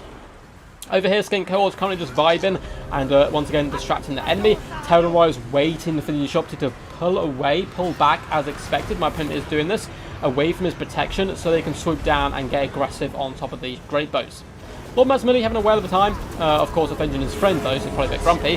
Casket of Souls is going down at the moment. Tomb Guard with Halberds, despite the fact they have Incantation of Protection on them, have been taking a bit of a beating. All of my banishments and so forth have been going down on them, so they're getting a very low. Saurus as well starting to push through the front line. Tomb Guard struggling a little bit. Summon has been used to help beat down some of my Saurus Warriors. I think it's a slight mistake. I'll pop them here definitely to try and save the Great Bow fighting force, as the Feral Carnosaur is now going after Cetra as well as the Great Bows. Lord Mazmuni ramrodding deep into the enemy lines. Curse of Midnight Wind going in, allowing the other kind of weaker units like the Pterodon Riders to really do some damage back to the Shopti Great Bows and forcing our way through. Balance power though is in my opponent's favour at this point. Our Lord is down to about half health, and we have lost a big expensive dinosaur in the form of the Thunderous One, and a lot of the infantry is dying. However, we have a few tricks up our sleeves still, much like this banishment, which is going to be used to help finish off a lot of the enemy skeletons. And we have Skinks who are deciding, you know what, that big ball of fire of death, it looks pretty fun to run through, and they're going to run through it, desperately trying to get to the back lines. The Shopti now are starting to crumble. This unit pretty much done for. The other two both getting distracted by a humble unit of Pterodon Riders and Skink Cohort. At this point, there is a lot of Tomb Guard left on the field, but I'm not too worried about them. We have a ton of File-Lich Bowlers and single entities to cycle charge them. It is the Shopti who drag all of my attention. As you can see, a few of them have decided to fall, and the second unit is going down as well. This Feral Carnosaur continuously pushing in and hunting down key targets, also giving Cetra a little nibble anytime he comes close. Good Carnosaur, doing good work. Casket of Souls down to -8 leadership, but is still fighting. Of course, crumbling is a perfectly fine situation for him. He doesn't mind as long as he's got a nice lot of health going. Pterodon Riders do come in though to try and break his leadership even more, help him along his way to crumble a little bit quicker. And all of a sudden that balance of power now ebbs and flows in our favour, not in our opponents. It looks like there is going to be a Incantation of Protection come down on the Shopti, who are currently Silver Chevron. They've done some really fantastic work. But with Lord Mazdamundi and the Feral Carnosaur feasting upon their skulls, they shall be fallen. And it looks like they are the last unit standing of the long-range damage dealing. Just the bane of my Total War existence is you Shopter it used to be. Until I was like, you know what, instead of bringing 2 dinosaurs, I'm just going to bring 3. You can't kill us all. Saurus War is now going to saturate back onto the Tomb Guard, who are getting peppered from above by the Fire-Leech Bowlers, who are nearly out of ammunition. If your Fire-Leech Bowlers are ever nearly out of ammunition, they've probably paid for themselves rather well. And it looks like my opponent is now trying to make a desperate last stand atop Cetra the Imperishable. Still rather healthy at this point, 50 kills, loads of magic left in the bucket as well. But again, I have eyes only for one, and that one is the Shopti. Even despite the fact there's only 3 of them left and they are actually crumbling, I've got so much venom for them right now because of what they did to the Thunderous One. I actually net them in place before hunting them down with the Carnosaur to come in here and finish them off for good. I don't want them shooting shots in the late game because Tomb Guard are still pretty elite troops. We have Skink Cohorts with Javelins who are going to launch their shots in, Fire-Leech Bowlers as well, raining fire from above. Doing some really nice work, and the Tomb Guard at this point are all starting to crumble and look pretty weak on the ground. Cetra the Imperishable is still rather healthy, but so is Mazdamundi. Look at these glorious little flapping birds coming over here and pecking the eyes out, or the non-existent eye holes, I suppose, of the Tomb Guard. Fire-Leech Bowlers continue to focus down the infantry, just ignoring Cetra, just pin our backs to him. He's not worth our time. Let's kill his infantry and then surround him at the end.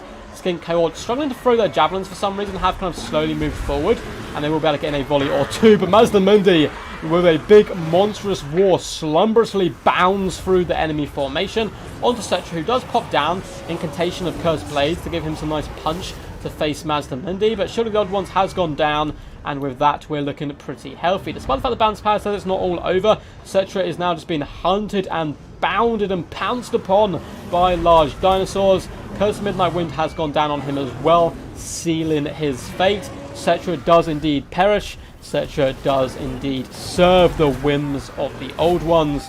Now that's going to be a lovely little victory for us. How many times are you going to use the same build? As many times as it works, and it destroys. I haven't lost yet. You play very clean with Dinos, man. Thank you, Kraken. Thank you indeed. Yeah, this build is just disgusting.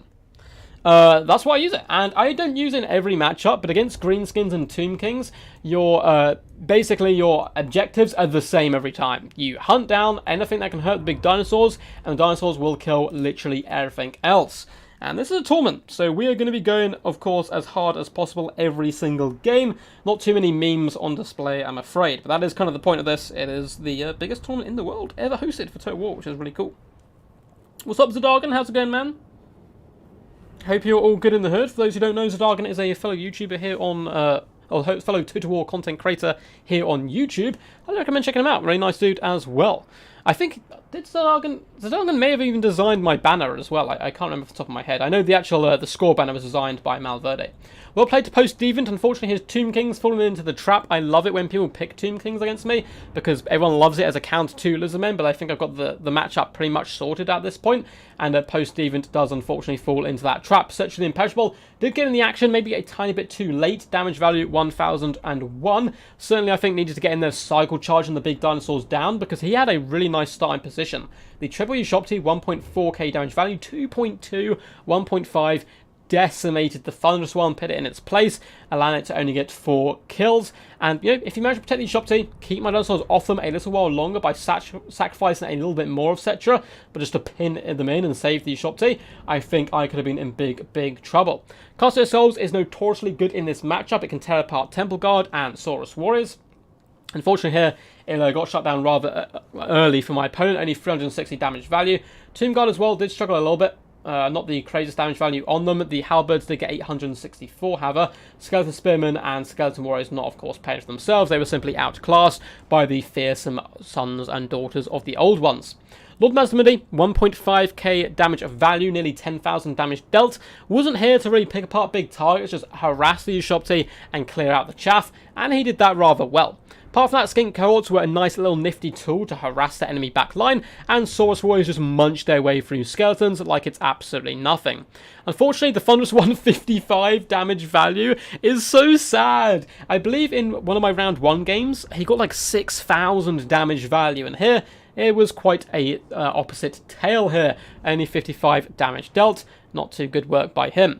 Ferrocarnosaur, however, steps up. When one dinosaur falls, another shall take its place.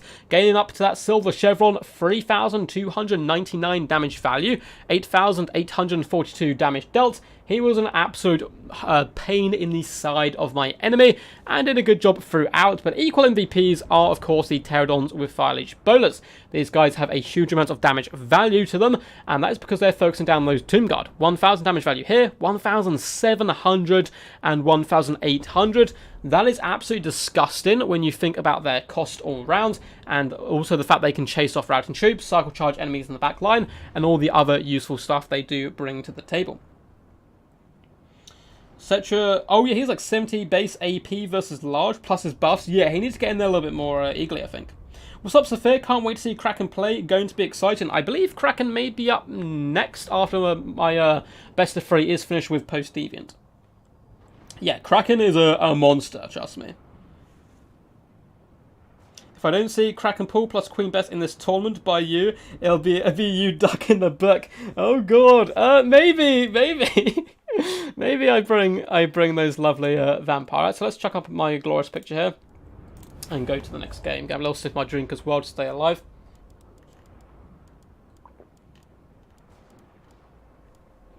Normally I can drink like a ton of stuff in between games, but because there's no downtime, we're just loading in. I'm like, oh, my voice, I can feel it dying. Oh. So Duck versus Post Deviant, here we go. So it looks like my opponent is going to be going for the mighty forces of the Norskins. To counter that, we are going to be bringing in the Woodland Folk, coming in with some Wood Elves here. And this is obviously pre-patch, so Ariel, Orion and so forth haven't been nerfed yet. But we're going a bit more old school. We only actually have 1 unit from their latest DLC. Everything else is going to be Game 1 stuff. And that's because, again, if it ain't broke, Don't fix it. I actually believe I use this build as well later on in the tournament because it does pretty good stuff. So let's get rid of that screen blocker quickly.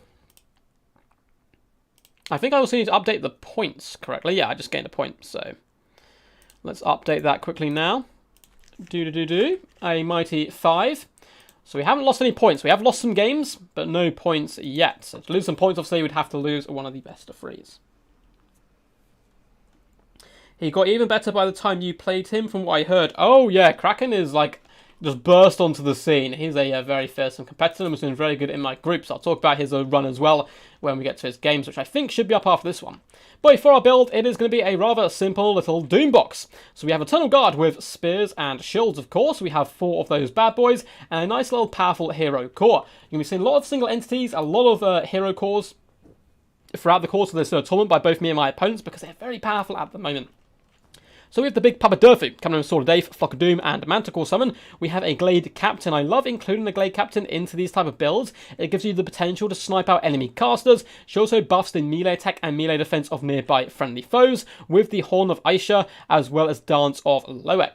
We have a Branch Wraith simply for a humble Earthblood as well as Melkoff's Mr. Fun Miasma to try and minimise the amount of cycle charge my opponent can do, and a Scroll of Shielding to boot. More importantly though, we have a big Skirmish core. Now in this matchup, when you're Wood Elves, you got to think, what is going to be able to beat Durfu and a big box of spears? Probably not a lot of their giant dinosaurs, or giant mammoths, I should say, because all the spears are there, the Glade Captain's there, she's bonus versus large, Durfu hits like a truck. It's certainly not going to be the infantry. Durfu eats up Norscan infantry for breakfast, second supper, second lunch, all that good hobbity stuff. He really doesn't care. The problem is going to be Marauder horsemen with their javelins, and huntsmen with their javelins or axes. So you have to win the skirmish game. So they've committed quite a lot here. We have double Glade Rise of Hagbane tips, as well as one hidden in the forest, trying to ambush our opponent a little bit. Double Wild Rise to protect them, and the Sisters of Thorn, a criminally underrated and underused unit. They come in with some really nice abilities. The Curse will slow down the enemy, enabling Wild Rise to catch a lot of skirmish cavalry. Shield of Thorns, you get 2 cards, so that really helps out the blob style of play you're going for with Durfu. But more importantly, 40% physical resistance actually makes them a bit more tanky than the Wild Riders, so a really good counter skirmishing tool, and they have javelins they can throw.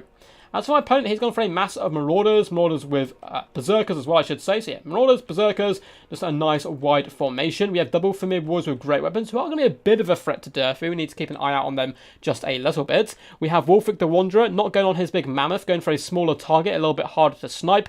He is bringing Sword of Torgold, as well as Hunter of Champions and Seafang, despite the fact Seafang has received nerfs in recent patches.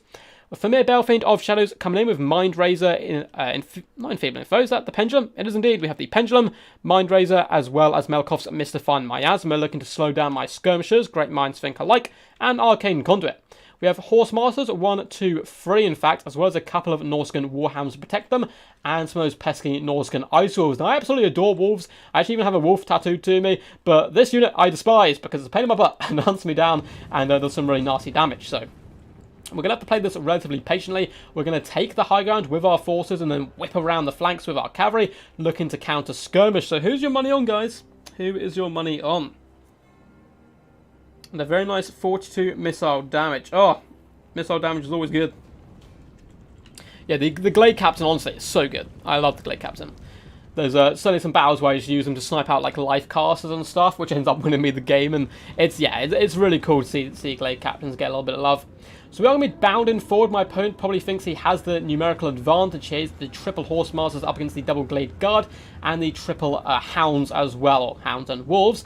But we're going to be popping out with the Sisters of Thorn, just over here, popping over here, saying hello where possible. Wild Rides are relatively close to support as well. Now, at this moment, I don't want to bait the engagement. I want his Hounds to hunt my Glade Riders. I want them to hunt the Sisters of Thorn because we have those buffs and debuffs, and then the Wild Riders waiting in the wings. So I'm going to be pushing forward, trying to do damage where possible, and then come the Warhounds, bounding across the field, salivating at the lips, trying to kind of get towards us and hunt down these nice juicy elves. My opponent isn't going to be taking too many of my shenanigans, falling back every time I do poke him down. Right, dinner, by the time I come back, there should be a replay full of blue floating tentacles and big booms of sun spaghetti. If you miss it, I'm afraid, man, whilst you're eating dinner, that'd be a horrible shame. So the Glade Riders are going to be falling back. We still have this one hidden in the woods, which I'm trying to wrap back round to my forces. The reason it was out there is in case my opponents brought javelins and we can jump on them mid-game, but I realise, obviously, they're not going to be too much of a threat. So Hagbane tips, once again, focusing down the Horse Masters, doing some really nice damage, poisoning them, killing the odd model here and there. And the Warhounds, again, just teasing my troops, coming in and falling back once more. It looks like he's going to come in and now finally commit to the big melee engagement. Both Warhounds, the Ice Wolves, and all the Horse Masters are here. We're going to pop the curse down on them, lowering their speed by 24%. And we pounce with the Wild Riders and Sisters of Thorn, and we obliterate the Warhounds. Wild Riders have one of the most disgusting charge bonuses in the game, and one of the Warhounds is already broken. The second one is starting to waver and not have a good day whatsoever. It looks like a Shield of Thorns has been popped as well. So our troops are lightly armoured. We don't really want to be taking this pressure from the Horse Masters, and our rear unit has emerged to apply pressure from behind as well. So the skirmish game is going pretty good. How is the melee fight going? Probably a little bit worse. The Eternal Guard are starting to fall back on that left-hand flank. All the Berserkers will be able to chew through Eternal Guard very quickly, so Durfu's going to have to get his little tree butt into action. A little bit slow from us here, but that's fine. It's because we were dealing with, obviously, micro elsewhere in these skirmish formations. Durfu is now going to be swimming in blood and smelly Vikings as he lifts his mighty axe and cleaves these guys in twain. Blood going absolutely everywhere. I would hate to be one of these elves just getting coated in the blood of my enemies. A big overcast Flock of Doom is going down, catching a ton of my enemy's infantry, and the Wild Riders are also bounding forwards, just coming to say hello to all their skirmish corps. We do manage to shatter one unit of Horse Masters. The other two are quite alive and healthy. My opponent going for a big flank overload, playing the patient game. We have Wulfric the Wanderer as well as Familiar Warriors slowly pushing around the flank, looking to collapse in onto a Durfu. The only problem here is it going to be too late, because his front line is starting to buckle quite badly. Maul's down to about half health. Berserkers is not faring too much better. Durfu only up to 17 kills so far, but again, not been too threatened either. There was a nice Melkoff's Mystifying Miasma popped on my Wild Rider to enable the Familiar to do some damage to them and catch them, but once that does wear off, they are managed to escape here rather happily, and Durfu is in a little bit of dangerous territory. We do come with a Sword of Dave, realising my opponent's going to come in with all his Familiar Warriors. However, he does counter-punch in with that Hunter of Champions, so to counteract that, we come in with a Scroll of Children. Honestly, that is what Warhammer can be sometimes.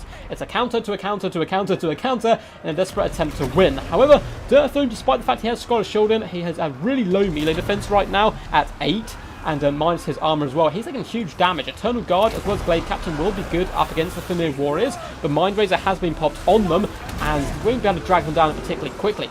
Wild Riders are getting rid of the rest of the infantry, which is really nice for me, and we are pulling over our Glade Riders to help support. We're in a desperate attempt to keep ourselves in the fight. Theramanticore has been summoned, and he's certainly going to be turning his rear hind around, swooping down upon the Familiar Warriors, trying to do some damage to them, get them off the battlefield as quickly as possible. A big Flock of Doom comes down, catching all of these bad boys, and it looks like one Familiar Warrior has been terrified, although Durfu has lost a ton of health. We're getting pretty unlucky RNG though. We haven't really managed to hit Wulfric the Wanderer too much whatsoever. Boom, just as I say that, we get a big wooden fist to the face, and Wulfric, once he starts taking those hits, isn't going to be having a good day. Lovely pendulum by my opponent. We do spot it a tiny bit late, but at the end of the day, as long as I'm still firing, I don't mind how much damage I take. Wild Riders committing to the main engagement to try and force off those Familiar Warriors and fight as long as the Theramanticore is active. Wulfric is doing a fantastic job dueling Durfu. He's not having the greatest day at all so far, but I mean, apart from that, 47 kills isn't too shabby, and Wulfric is now terrified, taking a big cleaving strike from the Sword of Dave there. He's terrified and nearly broken from the field. At this point, the balance power is still pretty even in the distance. We have Wild Riders kind of just getting peppered down by Horse Masters. Not fun for them, but it's a necessary evil to ensure Durfu can survive. Glade Riders with Hagbane tips at this point can be used to chase down enemies, and it looks like that's just what the Wild Riders are going to be doing here in the centre. Forcing off and shattering Wulfric, as well as forcing back the Familiar Warriors, and we have Eternal Guard slowly coming back to the field. Theramanticore and Durfu are hunting down the Familiar Belfiend, which is one of the last bastions of strength for my opponent here. Looks like he did manage to drop down a Melkoff's Mystifying Miasma on top of Durfu, but that isn't going to save him, particularly when the Sisters of Thorn, who only have 270 health, do rally to the cause. And it looks like all he has left now is his skirmishers, and it's really hard to out-skirmish Wood Elves in general. They have some of the best skirmishers in the game. Wild Rise and Glade Rise now, just going to try to shatter the Familiar Warriors where possible. Eternal Guard are going to be used to chase off Marauder Berserkers, and we can now rally our troops, get our Glade Rise in order, and get ready to force back the Horse Masters. But it looks like we don't need to. The Norscan forces do decide to run and break from the fields, and that is going to be a Pyrrhic victory. Very Pyrrhic. It's not RNG, it's the favour of the gods, I say. That's pretty funny, actually. Why did the Eternal Guard fall back? I just didn't want to engage there. On the left-hand side, we drag our opponent in more towards Durfu, and I want Durfu to find as many units as possible. Eternal Guard one-on-one will lose to the Marauders and Berserkers, but if we can just, waste time, drag them back towards a more of a central blob with Durfu in, we can then drop Sword of Day from them, Flock of Doom, and that kind of stuff. That's why, Durfu is really built for blobbing and kind of counter-blobbing people. What's up, Chris? How's it going? Amazing content. I'm just starting out, mega struggling at the moment. Who would you recommend as a starter faction? Honestly, Chris, whoever you enjoy playing, whoever your favourite faction is, thematically, for example, is probably one you want to start with. To get good at the game, you need to put in a lot of hours and play a lot of games. So whoever you're going to use it a lot. I do have a kind of complete ultimate guide for Lizardmen, which I do recommend for new players. It kind of explains every unit in the build, every single matchup. It gives you some builds to play around with. So if you enjoy Lizardmen, you can always start there. Very well played post-Deviant, certainly a veteran of the tournament scene, it seems. I've seen him around in a bucket ton of tournaments recently, always performing rather well, so I was really happy with the 2-0 here. And again, at this point it means we hadn't dropped a point. However, Bode Boba, the guy we managed to beat before, basically only dropped 2 points the entire tournament. He played all his games very early. He was finished by this point. He lost to me and he lost to one more player, but in both those games he got a point. So I was like, oh my god, I need to get as many points as possible. And luckily we managed some here. Wolf the Wanderer, despite the fact he did have the favour of the gods, as we mentioned before, only 800 damage value, nothing too scary, but his debuffs of course were quite nice. Famir Belfiend of Shadows got some nice pendulums off and mind raisers as well. Marauders across the board, as well as Berserkers. And the Marauders really struggled because Durfu chewed through them, but he couldn't chew through them fast enough that he could save his Eternal Guard Berserkers, 1.1k, 1.2k damage value, doing a really nice job. Unfortunately, the skirmish game was what won or lost it, and my opponent did lose it. The Horse Masters, some of which got some good damage value towards the end game. I overextended with a unit of Wild Riders, and at the end of the day, though, I was like, I'm not too kind of phased by that, as long as we keep everything away from Durfu, so that was a bit of a necessary evil. As for the Warhounds and the Ice Wolves, again, I like the idea of trying to commit to the fight, because you can overwhelm a unit such as Sisters of Thorn, but with the debuff popped on them, their melee attack kind of tanked, and they didn't have the speed to hit and run.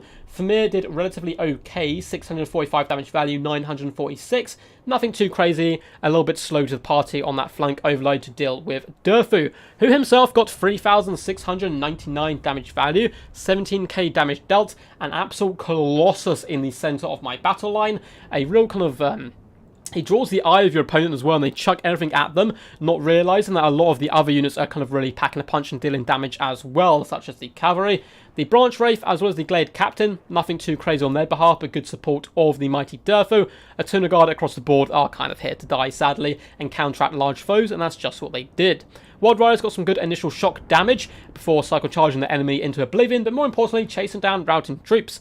Nearly 900 damage value here, 600 here, and the Glade Captains, or Glade Riders, you can tell I've been casting for a while when I start mispronouncing so much, but Glade Riders, 640 damage value, 800 and 800 here, and the Sisters of Thorn, 1,000 really cute key Shields of Thorn, and Praise as well to help seal the deal. All the duckies of the arms in the air like they just don't care. Hell yeah. How much damage does Flock deal in such blobs? Does it reach Soul Seeker final transmutation levels in 2 cards? I'll have to double check. I did originally, I think, know the base damage it used to give, but I must admit I have forgotten.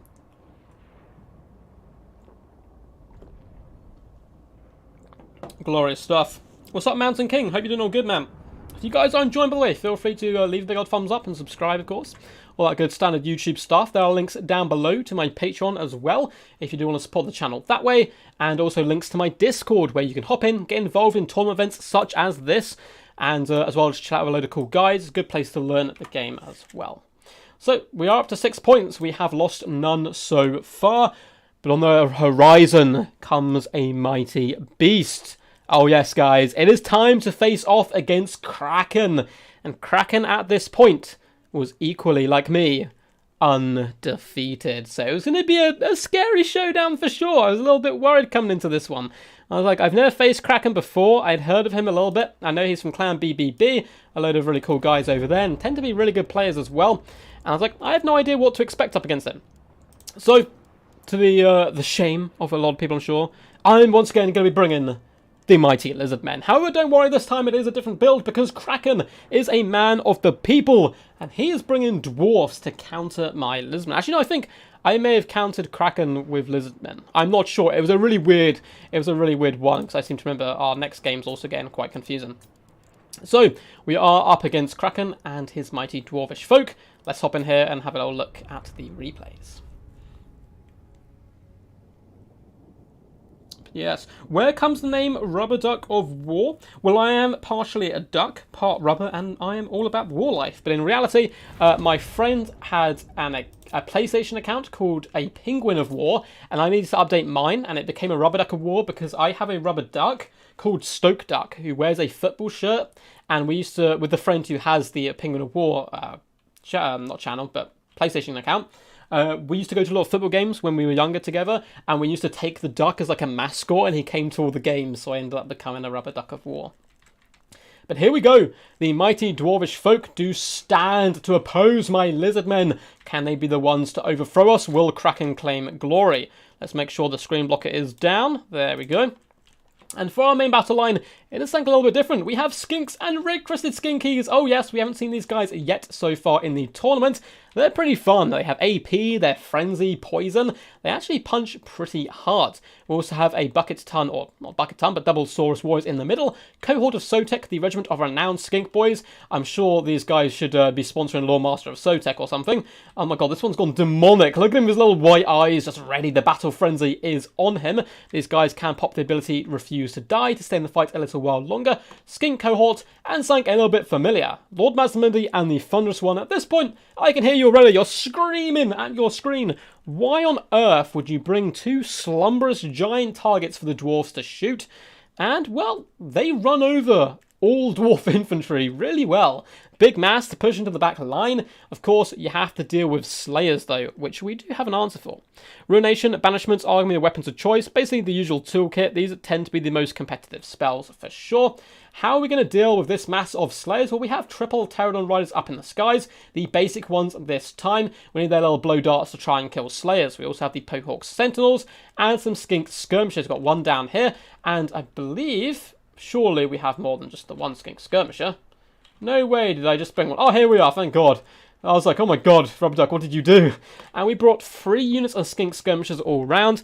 These guys, Poison is quite nice. They don't really have much AP, but again, their sole job is to kill Slayers. As for my opponent, Kraken, I am a huge fan of his build all round because it is not overly reliant on protecting his backline too much.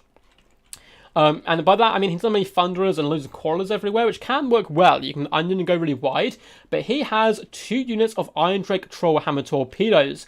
I am a massive fan of this pick, because not only will they absolutely ruin dinosaurs very quickly, they can also shred apart infantry with that big fat burst damage, but they have 125 armor.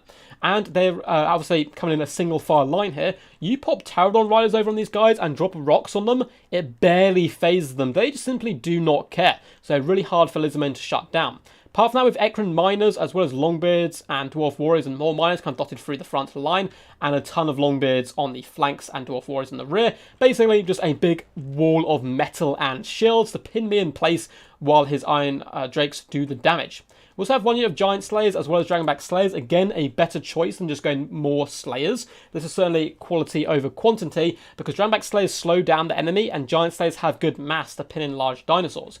We have 2 cannons in the back to do long range damage, and Grombrindle, the White Dwarf, the man, the myth, the dwarf I should say, the dwarf, the myth, the legend, coming in with the Rune Axe of Grombrindle, Flash Brom, as well as Foe Seeker. Grombrindle has no fear and unbreakable, so the advance is on. What's up, Magnus? How's it going, man? Is that you? Yeah, that's me. That's me. That was rehearsal for a show. I had to dress up as a giant rubber duck and do a sexy face. Sorry, Duck. I'm with Kraken for this one. Oh, the betrayal. My little doughy heart can't take it. But I understand, of course, I understand, representing the Dwarvish folk. And it's going to be a tough fight for sure. I'm really scared of these Iron Drakes. I want to shut them down, much like in the game against the Tomb Kings, where we kind of bodied the Ushopti. I want to do the same again, but it's a little bit harder. You have to be more patient against the Dwarfs because of the Slayers. And it looks like Lord Mazdamundi is taking some big cannonball shots to the face. The Skink Skirmishers are taking a little bit of fire from the Iron Drakes here. We do ramrod in, trying to overload the Ekron miners, and hopefully open up a path that a lot of our warriors can start to push through. At this point, the Skink Skirmishers are peppering the back line. Giant Slayers are just taking shots to the face like absolute champs. We are slowly starting to work on them. We did try, I believe, a rock drop on the Iron Drakes, and as you can see, it did absolutely nothing. Oh no, that looks like just normal shots. We still have our rocks on us at the moment. We're trying to get them over top of the cannons where possible. And in the distance, you can see one unit of Pterodons has been forced off already. Skink Skirmishers struggling to get into the gap correctly. The Iron Drake Triarmor Torpedoes, knowing they're a big threat, we do have both our dinosaurs on them. Surely the old one's coming down. We've terrified these guys and done some huge work. We shall be netting the Giant Slaves, enabling us to pull back with our gigantic dinosaurs, and again continue to pepper them with the Skink Skirmisher blow darts. And a Fat Banishment is going to come in for their troubles. Giant Slayers not having the best of days here. Looks like the Drownback Slayers are going to get caught with this. Those Giant Slayers are pretty much done for. Pterodon Riders dart down onto the Iron Drakes, desperately trying to harass and stop them from dealing damage, because as you can see, Lord Mazdamundi has taken huge power shots from them and the cannons, although cannons are currently under effect here, or under pressure, from the Skink Skirmishers, who are doing a good job. Dragonback Slayers do surround the Thunderous one, not too fussed for now, as long as he can push through. It's more Mazdamundi I'm a little bit worried about, who's whipping around this side, looking to try and deal with the infantry, so we can maybe pour through the back lines with some more troops. With some Skink Cohort, it looks like we forgot in the back line tactical reserve, we shall claim at least. Skink Skirmishers doing a pretty good job though here of finishing off that cannon and peppering down at the Dragonbacks and Giant Slayers, who are trying to get to grips with the Thunderous one. Even with the slow, it's just such a big thunderous beast, and those big lightning shots coming down, he's not taking too much damage from them and is enabling himself to push into the back line, although Iron Drakes doing far more work every time they are allowed to just shoot. Grombrindle darting back here in order to try and save the day. One cannon has, or the cannons have now been taken offline. We're going to be chasing down this crew, and we've got some Skink Skirmishers forcing themselves out to the flank. Maybe we can try to put pressure on those Iron Drakes when they physically can. Thunderous one finally gets free due to another net from Mazdamundi on the Dragonback Slayers. The Thunderous one now is going to be waddling back, although the Slayers don't want to stay in their nets. They're kind of trying to push through where possible. Mazdamundi taking big damage now. There's Giant Slayers in here. There's Iron Drakes just shooting Mazdamundi in the rear, down to 1,100 health. He's taking so much brutal damage. Sure, the old ones has been popped, so has Apotheosis and Cold-Blooded. They're the only reasons he's currently still standing and fighting. Skink Cohort's going to be poisoning down a lot of these Dwarf Warriors, allowing Mazdamundi to escape, however, and the Pohawk Sentinels once again diving down onto these Iron Drakes who have done so well for themselves. The tactical reserve of Skink Cohort has now been activated, coming to hunt down these forgotten Dwarf Warriors. And if we can just, distract the Iron Drakes, that's absolutely fine for me, because one or two more volleys, and Lord Mazdamundi is dead. He's down to about 1,000 health at this point. Balance power is against us, and all of a sudden things are looking pretty bleak. Chaos Sotek doing a good job in the front line, hammering down the Longbeards. It will take them a long time to actually get through them, but they will eventually be able to do it. The Saurus Warriors as well up against Longbeards is going to be a bit of a damp noodle contest. Luckily for me, the Thunderous one is just moving along the battle line. At this point, I'm trying to rescue as many situations as possible. Just hunt down, save Saurus, save Skinks, and beat down Longbeards who can't do too much to our mighty beasties. In the distance, Lord Mazdamundi is taking his time. I'm shattering off units where possible and apotheosing up every opportunity. Apotheosis is very cheap. You can spam it, but it doesn't get you too much help. The Skinks are very low on ammunition at this point as well. I'm trying to save their shots where possible and focus down the Dragonback Slayers as well as the Iron Drakes. The Iron Drakes are very healthy at this point. Giant Slayers down to 2 models aren't having the best of days, and the Thunderous one has managed to swamp over here, assist the Red-Crested Skinks, push off the Longbeards, and now the Dragonback Slayers are here. I'm absolutely fine to engage the Slayers with Skinks, because that's going to be very cost effective for me. Thunderous one simply walking downhill away from the enemy, likewise Mazdamundi, as we pressure from all angles. In the distance, Pterodon Riders do flap down to help push off those Iron Drakes for good. Skink Cohorts are struggling now. Ekron Miners unleashing some blasting charges directly into their face, but as long as we get the Trollhammer Torpedoes, we are laughing. Skinks are now saving that ammunition. I've taken them all off fire at will. They've only got a few volleys left, and it's getting very tense here in the end game.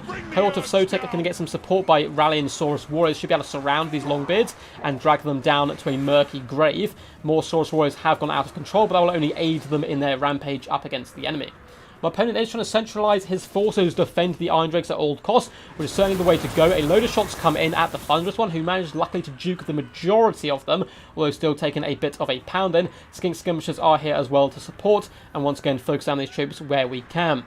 So basically we're hiding right now, hiding in this little dip, trying to rally and heal as much as possible, whilst winning engagements and using our better mobility. Of course, Dwarfs are one of the weakest factions as far as mobility goes in the game. Longbeards here getting swamped by Tunics and forced off, and once again Skink Cohort pressuring these Iron Drakes here, and they're very close to the board edge now, so we should be able to get them off the field for good. Pterodon Riders are now flying overhead with their little javelins, going to be able to do some nice work. There's only one Giant Slayer remaining, but he is proud and fighting still. And Grombrindle is full health, which is a bit of a worry. Iron Drakes once again continue to move towards my Giant Dinosaurs, trying to box them out where possible, as we just kind of hammer down where we can get our little victories. Skink Cohort do manage to pop on top of the Iron Drakes. Any damage I can do to them, any model I can drag down, I will take as an absolute victory. And slowly the surround is starting to form. The Dwarfs forming around this mighty Oathstone in the ground. He's got a few units as well, Ecran Miners, who is probably just going to ignore, allow the Skink Cohorts to kind of deal with, and try and rally all our forces where possible over to this main fight as we shoot some of these poor little miners from a distance with our Pterodon Riders. Saurus Warriors as well taking a bit of a beating, but Skink Cohorts will be there soon, buddies. You just need to hold on. Balance power pretty heavily against us. It's certainly doable at this point, but to succeed, the main thing we need to do is shut down the Iron Drakes and try and isolate them away from Grombrindle. But Kraken, a veteran player it would seem, dragging Grombrindle back. He's not having any of this. In fact, he's focused firing down the Pterodon Riders, which is a good shout, because they're one of those units which can have the mobility. My builder can dart down and put some hurt on his units from long range. It looks like we are going to come back with a big fat ruination before we decide to we'll cancel it though and come down with a net of Ammontok instead, so these units can't move, and we go with the banishment. We are going to catch the Iron Drakes as well as a big fat healthy unit of Longbeards. Mastermoney has sat back a little while, allowing the Thunderous one to take a lot of the shots and the flash bomb, and he's going to be grabbing all his forces around us, which means we can drop the ruination as well, doing huge burst damage to the Iron Drakes. Again, Pterodon Riders is going to come floating in, trying to take them down and do some lovely damage. Saurus Warriors as well as Cohorts of Sotek have managed to butcher that flank as well. Lord Mastermidi is going to have to flee, and Apotheosis has been popped on him. Luckily we baited out the smoke bomb, so Grombrindle can't catch up, and we are able to fall back there where possible, although the Thunderous one unfortunately has broken at this point. And it looks like our assault was kind of worked, kind of failed. We did some really good damage to the Iron Drakes, but they're still alive at this point. Grombrindle is, however, isolated, so Mastermoney needs to turn around and engage with him, but it looks like he's finishing off the Ecran Mines instead. Once again, trying to win fights where we can. Iron Drakes are once again continuously shooting into Skink Skirmishers, but that's fine by me. They're down to 10 models at this point. Only 17 kills, but I guarantee their damage value is out of this realm. Lord Mastermidi just floating back. He's admiring some of the cannon work here from the Dwarfs, and the Skink Cohorts and Skink Skirmishers going to jump this unit of Longbeards, it would seem. Just trying to stay as far away as possible from the Iron Drakes. Skink Skirmishers are now out of ammunition, but the Cohort of Sotek fighting to the last Skink. Just 5 models left, trying to get any kills they possibly can. And it looks like Skinks were kind of pulled back in a desperate attempt to rescue the Thunderous one. If we can heal it up, it's got 4 leadership, so it should be rallying. I'm not sure why it's not. If we can bring him back and he can rally, maybe we can heal him up, but at the moment all our heals are going on Mastermundi.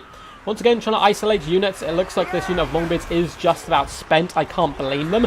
There's only 16 models left, and they've still managed to survive the shock damage of a Lord Mastermundi charge. In the distance, it looks like some of our skirmishers have been hit with a cold-blooded to try to drag down the Iron Drakes, who are now down to 4 models. Not too much whatsoever, only 100 hit points. And we have some more Saurus Warriors who have completely shattered, it would seem, in the distance. A few more Skink Javelins or Blowpipes are coming in from range, trying to focus down at those Iron Drakes. And they have finally been routed from the field. With this, though, the balance power is still heavily against me. Grombrindle is very healthy and a meaty combatant. He can do some really nice work on top of Lord Mastermundi.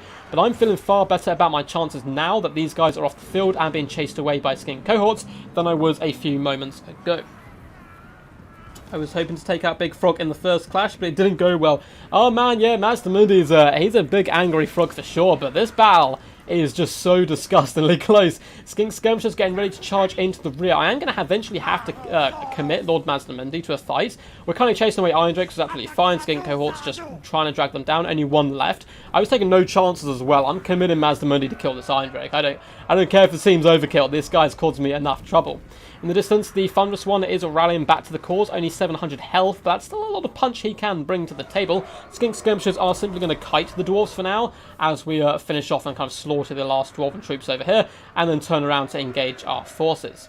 In the back, it looks like some Skink Skirmishers have rallied. The Thunderous One is going to be falling back. He is shooting as well from long range, but he doesn't want to engage the main Day Blob until Mazdamundi has engaged as well. We really want to hammer these guys from both sides, try and break the heart of the Dwarf Warriors and Longbeards, which is much easier said than done, especially with Grombrindle is nearby. So we're going to completely ignore Grombrindle. Surely Rollins has been popped. Ramrod into the Longbeards, and it looks like Mazdamundi is going to come in to say what's up. Dwarf Warriors have been terrified. The older Longbeard folk will be a little bit more stalwart, however, and are going to be holding the line. Grombrindle taking a little bit of damage from the pesky skinks. There's just a lot of them. A big fat flash bomb does go down. Luckily for me, the Thunderous One did a big attack animation out of the way, and Lord Mazdamundi is desperately trying to escape here. He's taking a few hits in the back, but with an Apotheosis down and a load of Skink Skirmishers slowing down Grombrindle, it looks like Mazdamundi should be able to escape, and the Longbeards have just taken so much burst damage. The double Stegodon combo, Thunderous One and Zlag, is so scary in a multitude of matchups. The Thunderous One is going to be falling back at this point. Lord Mazdamundi coming back to do a little bit of cycle charging on the White Dwarf as the Longbeards waver and buckle behind the sneaky might of the Skink Skirmishers. This one actually has some ammunition left. Over here, Grombrindle is trying to chase down the Thunderous One, and those little skinks on the back are 360 no-scoping those javelins into his face, which, funnily enough, does actually apply poison, which is going to be, slowing him down, making all his damage output a little bit worse. And when he's given up on the chase, we're going to turn around with the Thunderous One, which I'm sure is very frustrating for any Dwarf player, but to be expected. Apotheosis goes down on Lord Mazdamundi, and we are desperately trying to chase off all these units. I don't want any of them coming back to the fray, because despite the fact it's basically one Dwarf on two Dinosaurs at this point and a few Skinks, balance power is still against us, and I don't want my forces breaking at any point, or at least, try not to where possible. Thunderous One does wag its tail in disrespect, I suppose, to Grombrindle, and just bumble away across the plains, but it is a tactical retreat, and every time Grombrindle turns his back, we simply move back around. Those javelins coming in doing some really nice work. Grombrindle down to about 3,300 health at this moment. Skink Skirmishers, we have 3 units left. They've been fantastic all game. Lord Mazdamundi's back up to a whopping 3,500 health.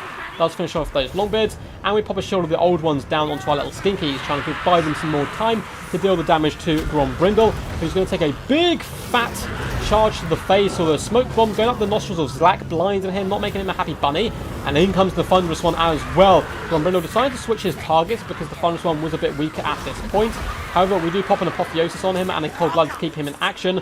Grombrindle is surrounded, and yes, he's a mighty force to be reckoned with, and he nearly kills the Thunderous One here, down to 182 health.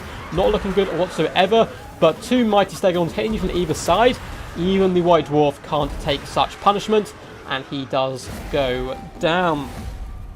That was an absolutely insanely close game. Very well played there to my opponent Kraken. I was sweating throughout that. He gained a huge lead by the midpoint. He was far and ahead away in the game, but luckily some good late game management for us. Just about managed to claw that one back. So very well played to BB's Kraken. Of course, this is the best of 3, and that was simply game 1. So he has plenty left in the tank, I'm sure. The White Dwarf, 1,579 damage value. Very good work by him throughout. Did struggle a little bit in the late game, despite some well-timed flash bombs. The problem of having a Footlord still persists, of course, and it is hard when there's 2 giant cycle-charging dinosaurs hunting you down. Apart from that, the front line, as well as the miners, didn't do the most insane amount of damage, but they held, and that was the main thing. Particularly the Longbeards held for a considerable amount of time, buying time for the other units to do damage. Dragonback Slayers getting nearly 900 damage value. The Giant Slayers faring far worse with only 471, but they were the focus of a lot of blow darts, banishments, ruinations, absolutely everything I could throw at them. Now, one of the Iron Drakes fared really badly. This is the one we managed to overload on that right-hand flank. And unfortunately for them, only got 400 damage value, 2,000 damage dealt, 10 kills. And some of those were in combat to Skinks late on. Nothing really amazing by them. But the second unit, my god, I could just not shut them down. Beautiful backline protection from Kraken, got them 2.6k damage value, slaughtering some of my troops, 9,000 damage dealt. If he had kept both online, I simply would have stood no chance here. The cannons as well did relatively good from long range, pounding down our troops, 1.1k damage value from the one which stayed online a little while longer. The other one, 766, which is a little bit more, in the mid-range, but still very good nonetheless. As for my own troops, Lord Mazda Mundi coming in with a whopping 2,328 damage value, 11,000 damage dealt, and a fantastic backline harassment, buffs, and heals. Shorter load ones is always nice in this type of game. Skink cohorts just being a pain as they're meant to be. Same with the Saurus Warriors as well as the cohort of Sotek and Red Crested Skinks. Just slowly break for that front line and push in through the gaps where you can. Absolute MVPs with these pesky Skink skirmishers being loyal to the death, fighting alongside Mazda Mundi in the later stages of the game. 800 damage value here, 600, 890. Just slowly whittling away those Slayers and applying some good pressure to the Trollhammer torpedoes. Up in the skies, the Teratons fared okay. Not the best targets for them this game. Rock drops on cannons are very nice, but on Iron Drakes, you just get absolutely nowhere. Only 400 damage value on this one, or nearly 400. 800 here, a little bit better, and 839 on the Regiment of Renown version. The Thunderous one, as always, performing very good unless he gets obliterated early on. Nearly 120 kills, 14k damage dealt, 2,670 damage value. Very scary stuff. Just a showcase how much more damage Tribute Shopti deal over double cannon. Oh, yeah. But I mean, like, Tribute Shopti, in that game as well, they are really hard to shut down. Cannons are a lot more static, which is really hard. However, Iron Drake Trial torpedoes can easily get more damage value than your Shopti, but they're just shorter range, of course. 0 out of 10, no Amaxon Barbs. No. Could you move the overlay? Oh, I mean, I can let you know who won, man. Like, don't worry about it. So, I won that one. It's a Pyrrhic victory. Yeah, this was a best of 3 up against Kraken, though, and only game 1.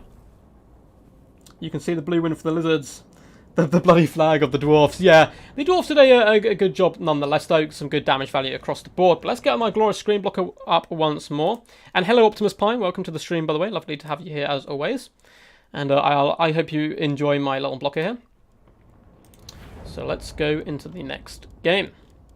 Game number 2 versus Kraken. I shall be the Wood Elves once more up against Kraken's Greenskins. And this is a matchup I really struggle with. Some glorious water there. This is a matchup I really struggle with quite heavily. So, traditionally, the way to go with Wood Elves is you go a load of Glade Guard Starfire Shafts and you try and protect them because they do big burst damage to trolls in general, big burst damage to Grom and so forth, but Spider Riders and Spider Rider Archers are a big thorn in your side. So I kind of panicked, not panicked, but I was like, you know what, I'm going to go the same bullet against Norsca. It works, we have similar goals. I need to win the skirmish phase and hope Durfu carries everything else. So, if it ain't broke, don't fix it. So we're going to be trying it out today once more up against the might of Kraken. So I'm not going to do my build too much. Obviously, just a load of Eternal Guard. Same hero core of Durfu, Branch Wraith, Glade Captain. The reason you bring 2 spellcasters is you bring Flock of Doom and Manticore Summon on Durfu, as well as Sword of Day, makes him a great chaff clearer. Branch Wraith, obviously, for the healing and Scroll of Shielding. We have Glade Riders, Wild Riders, and Sisters of Form once more. And again, we deploy some Glade Riders in the back line, but unfortunately, my opponent doesn't go for that static bow line, which you sometimes can see from the Greenskins. Instead, he goes very, very wide. Up here, straight away, you can see we have triple Forest Goblin Spider Rider Archers. Quad, in fact, so all 4 deployed up on the high ground, all his combat ones down here on the low. Triple gold chevron, Forest Goblin Spider Rider Archers. Now that's some commitment. We also have Durkit Squigs down here, the absolute crazed lunatical Night Goblins who ride Squigs into battle. There has to be something really wrong with you if you want to ride a... Just look at this beast, it's just all teeth and tongue. If you want to ride that into battle, be my guest. Front battle line is going to be Orc Boys, just cheap, cheerful, happy to be here and have a good little fight on their hands. We've also got some Savage Orc Big Uns, very good damage all round, but also come with that lovely little bonus, or is it bonus versus large? Let's have a little look. Yeah, bonus versus large, and it can be pretty scary coming with the +8. We also have a Goblin at Big Boss, very competitive, comes in with Sneaky Stabbing, a Night Goblin Shaman with Vindictive Glare and Itchy Nuisance, as well as Grom on his Chariot, I believe. Basically a very competitive, well-rounded build in my opinion. Gun the Paunch will be coming in with all his items. They're also good. Lucky Banner, De Great is here, and Language of the Boys. You see them pretty much every time, and there's a reason for that. So up on the high ground, we get some nice little trades. I go up against the Forest Goblin Spider Rider Archers initially, doing a little bit of damage with the Hagbane tips. Sisters of Thorn as well do drive forward, trying to use their physical resistance to hold back the enemy where possible. The old 9 Chevron Riders, oh yeah. Kite Durful, oh yeah, Kite and Durful. No, the Press and Fins Greenskins can do, yeah. Hopefully the screen blocker's down, by the way. Hopefully it's down, but who knows. I was just so paranoid because I left the screen blocker up like 3 or 4 streams ago. Glade Riders for Hagbane tips, doing some nice trading to start with, but not very cost effective. So we are trying to push towards the main infantry line where possible. Wild Riders initially trying to get that cheeky little engagement on the Forest Goblin Spider Rider Archers like we did in that last game, straight out the gate. Sisters of Thorn do fall back now to relative safety, and we found ourselves in a similar situation to the last game we used this build up against Norsca, but this time we haven't decisively won or distracted the skirmish game by the time the front line is engaging, which is a little bit worrying. In comes Grom, looking to get some lovely cycle charging damage. Durfu will be wandering over to say hello to him as soon as possible and ask what he's doing in our back line. Wild Riders will be able to pin him in place as well. They have relatively okay mass, at least for Elves. But the great one is here, Lucky Banner is popped as well. Lucky Banner lasts a long time. 40% damage resistance is absolutely insane, and he's not going to be going down without a fight. We drop the curse down on this big blob, trying to pin Grom in where possible and allow the Wild Riders and Durfu to do damage to the rest of the build. It looks like a big fat vindictive glare is going to go down the line. Burst shot in, clipping Durfu's shoulder, but Shield of Thorns is active, and he's caught Grom. Curse is still down, Grom is slow, and my god, Durfu is chunking at Grom's health. We're going to summon a Manticore as well to try and apply all the pressure where possible. Wild Riders committing to fights all across the board, especially down here on the low ground, but Durkit Squigs, despite the fact they're anti-infantry, are actually pretty good up against cavalry and can chew their way through, and the Forest Goblin Riders have been hit with that nerf, but it is starting to wear off, and we've been overwhelmed by sheer numbers. Glade Riders have been forced back a little as well. Manticore swooping down after Grom, who did get hit by Melkov's Mr. Fun Miasma in an attempt to slow him down. But one thing you should never do is try and assassinate Grom, because he is so disgustingly tanky. As you can see, he's rolling away, Wara is popped, he's a happy bunny again, and the Manticore can't quite catch him due to good micro from Kraken. He's popping down, Gork will fix it, slowing down all of my troops, and the front line is an absolute mess of dead bodies spewing across the battlefield. Boys are just slowly chugging their way through a ton of guard. We've been once again kind of isolated in 2 pockets, which is really not ideal for me. Durfu though is having a good job for the most part though, in the mix of the Savage Rock Big Guns. Yes, they can do decent damage to him, but likewise he will do decent damage back. Manticore is unfortunately getting chewed upon by Durkit Squigs. Yes, he's managed to beat them back, but Grom the Paunch is doing a pretty decent job at this moment. Wild Riders constantly on the pursuit. Branch Wraith gets hit by They Need Stabbing, and the Glade Captain is probably next. Goblin Big Boss laughing and mocking the Branch Wraith before taking a big swipe from Durfu like an absolute champ. Looks like he's going to break, but that's fine for him. He'll be able to fall back and come back into the fray. Vindictive Glare does sear the bum of Durfu. Lovely little cast there by the Night Goblin Shaman, doing some good work in the distance. Glade Riders of Hagbane tips continue to pour fire in, trying to kind of beat down the enemy skirmish corps, but the triple gold Spider Rider Archers are just, or Spider Riders, not Archers, are a big pain, and we are trying to overwhelm them. We've got Sisters of Thorn, we've got Glade Riders, but we're slowly being phased out to the corners of the map, away from the main battle, and the longer this happens, the longer Grom is just going to get healed up time and time again. We are slowly peppering him down. He's down to about 1.6k health, but Durfu now has no protection up against the triple archers who are raining fire in from afar. We've kind of kamikazed in some Glade Riders to try and shut down the enemy where possible, but in comes the little Goblin Big Boss. We do hit a big fat flock of doom, catching a ton of units once more, but Durfu is wavering. Shield of Thorns is popped as well as Earthbloods, and he's desperately trying to hang on. Balance Power is against us at this moment, but Grom is taking serious damage. Great is here. We're buffing all of the lads nearby, increasing their leadership, base weapon damage, and melee attack. Durfu is surrounded. The tree stands alone. Glade Captain is also fleeing from the hills, although her buffs still work while she's still in the area. In comes some Glade Riders trying to break up the enemy where possible, and a big fat Sword of Dave comes down, doing a ton of damage and lowering the armor. And all of a sudden we might be able to turn this back if we can get a huge break and finish off Grom. But that's easier said than done when the Lucky Banner is active. In comes the Wild Riders. We're chucking everything at the wall, but Kraken is emerging from the depths of the sea to swallow Durfu whole, it would seem. Scar of Shielding has been popped, and we continue to scrap and fight. Goblin Big Boss doing some nice damage. We do hit him with another fat flock of doom. Durfu really trying his best, trying his heart out here, but there's a lot of archers left alive, and army losses do settle in, and we weep. We have a defeat. Oh no, very well played to Kraken, but it is 1-1 now in this best of 3. Very well played. I still can't figure out this matchup. I've done it before where I play as Greenskins up against people who are Wood Elves and they can manage to make it work. I really struggle here, and the box build, in hindsight, probably is worse than the Glade Guard with Starfire Shaft, simply because you don't have the punishing fire damage that you can drop on the Mighty Grom. Speaking of which, 50 kills is pretty impressive. Didn't get the most insane damage value. A humble 1,155 is solid. Did get nuked down a little bit, but he's a big pest. He drags a lot of your attention. And again, he had plenty left on a tank with a load of regen potential. The Night Goblin Charm did a good job as well. Gork will fix it to make sure he saved his Master's Hide now and again. And the Goblin Big Boss with that sneaky stabbing managed to force off the Branch Wraith, which is good target management by Kraken, because then I have no healing for Durthu as it comes into the later stages. Apart from that, Orc Boys and Goblins is kind of as you expect. The Savage Orc Biggins performed rather well, 1.1k here and 1111 for the other unit. Getting some okay kills across the board as well, 16 and 85, doing good pressure to Durthu in the later stages. And the Forest Goblin Spider Rider, such a mouthful. Forest Goblin Spider Riders, there we go. Didn't actually get much damage value, but you just can't deal with them. You can't like break them off and finish them, and they're a big pain in the butt. Delicate Squigs, though, were a bit more of a punch, 900 damage value from them. Spider Rider Archers doing a relatively solid job as well from distance. As for ourselves, Durthu really tried to carry where he could. 3,267 damage value, 25k damage dealt as well. He was a real tree kind of island there in the middle of the battlefield, but everywhere else we kind of failed. As you can see, not good kills or damage across the board. The Wild Rides faring far weaker than they did in previous matchups. Although this is for, still 685 damage value, plus their nerfs and buffs can help a little bit. Grom is nasty in every matchup. Oh, for sure. No, I didn't update my score, so I'm actually on to 7 points now. Because I got a win from Kraken so far. We haven't dropped any points. We've lost 2 games so far, but we haven't actually lost. We can still get the max amount of points possible. That's why it's the points and points lost. So still none lost just yet.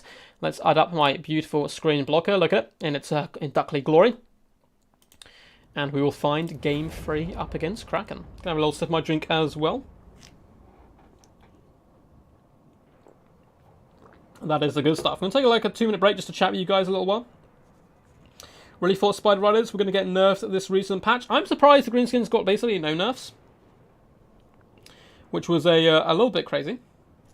But you know, they're the best faction in the game. They're the best faction in the game now, I think. Now that Skaven got some well-deserved debuffs. Nothing crazy. I'm liking the fact they're not going to nerf stuff into the ground where it's absolutely useless. Because I remember the good old days of the Ancient Salamander. And Ancient Salamanders can still be okay, but they struggle a lot of time as well.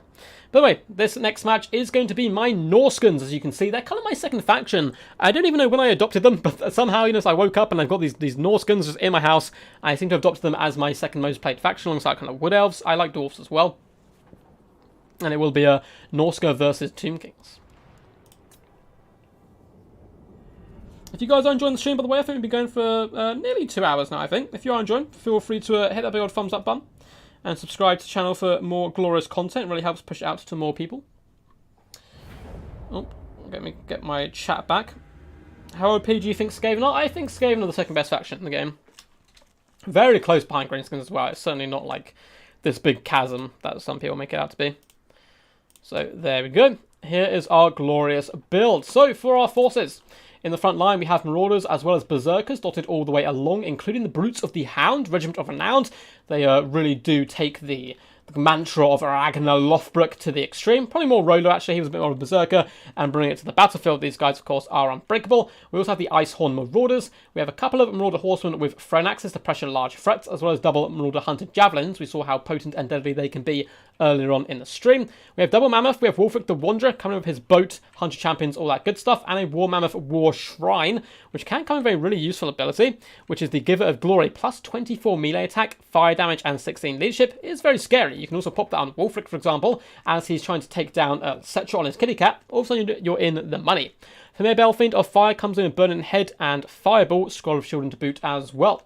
For my opponent, he has some nice little skirmish cav. We have Skeleton Horsemen on either flanks, a main battle line of Skeleton Warriors. Once again, we have the Ushopti, 2 units at this time, not 3. That's because we have some Skeleton Archers in the back line to help support, and some more Skeleton Spearmen, including King Neketch's Scorpion Legion. As for the ship, we have a Necrotech down on the ground, as well as Cetra the Imperishable on top of his mighty Kitty Cat, currently sticking its head through the curtains, and he's coming in with the Blessed Blade of Petra, Protection, as well as the Cursed Blades. A big problem for us, however, is going to be the rather naughty the Sphinx of Uskep, is what I'm going to call that. Probably butchered the pronunciation, but I know I'm not an ancient Egyptian Tomb King. He's the regiment renowned Necrosphinx, and he does come with 25% fire resistance, which means we can't drop our buffs on anything when it is going to be dueling the big mighty beast. And unfortunately for us here, looking at this build, we can't simply gun for the Ushopti like we have in previous builds, because there is multiple threats here. Double Ushopti and double large creatures. This is a really fun build from Kraken. I'm a big fan of it for sure. We're going to be throwing our javelins after the Sphinx here, doing some nice damage. How many factions are you going to show? Just whatever I played, man. Whatever I played in the matchups. These are all of my games from the tournament. I do play, of course, with my best factions, because this is a rather big tournament, so everyone is going rather serious. Warhammer and Wolfric are trying to push around the flank where possible, taking quite a lot of damage on the approach, but nothing too crazy so far. Icehorn Marauders and Marauder Berserkers are slowly pushing their way through to Skeleton Warriors, and nice cycle charging from my opponent, Cetra the Impenetrable, and the Sphinx, just kind of trying to get some free value where possible, because they easily can.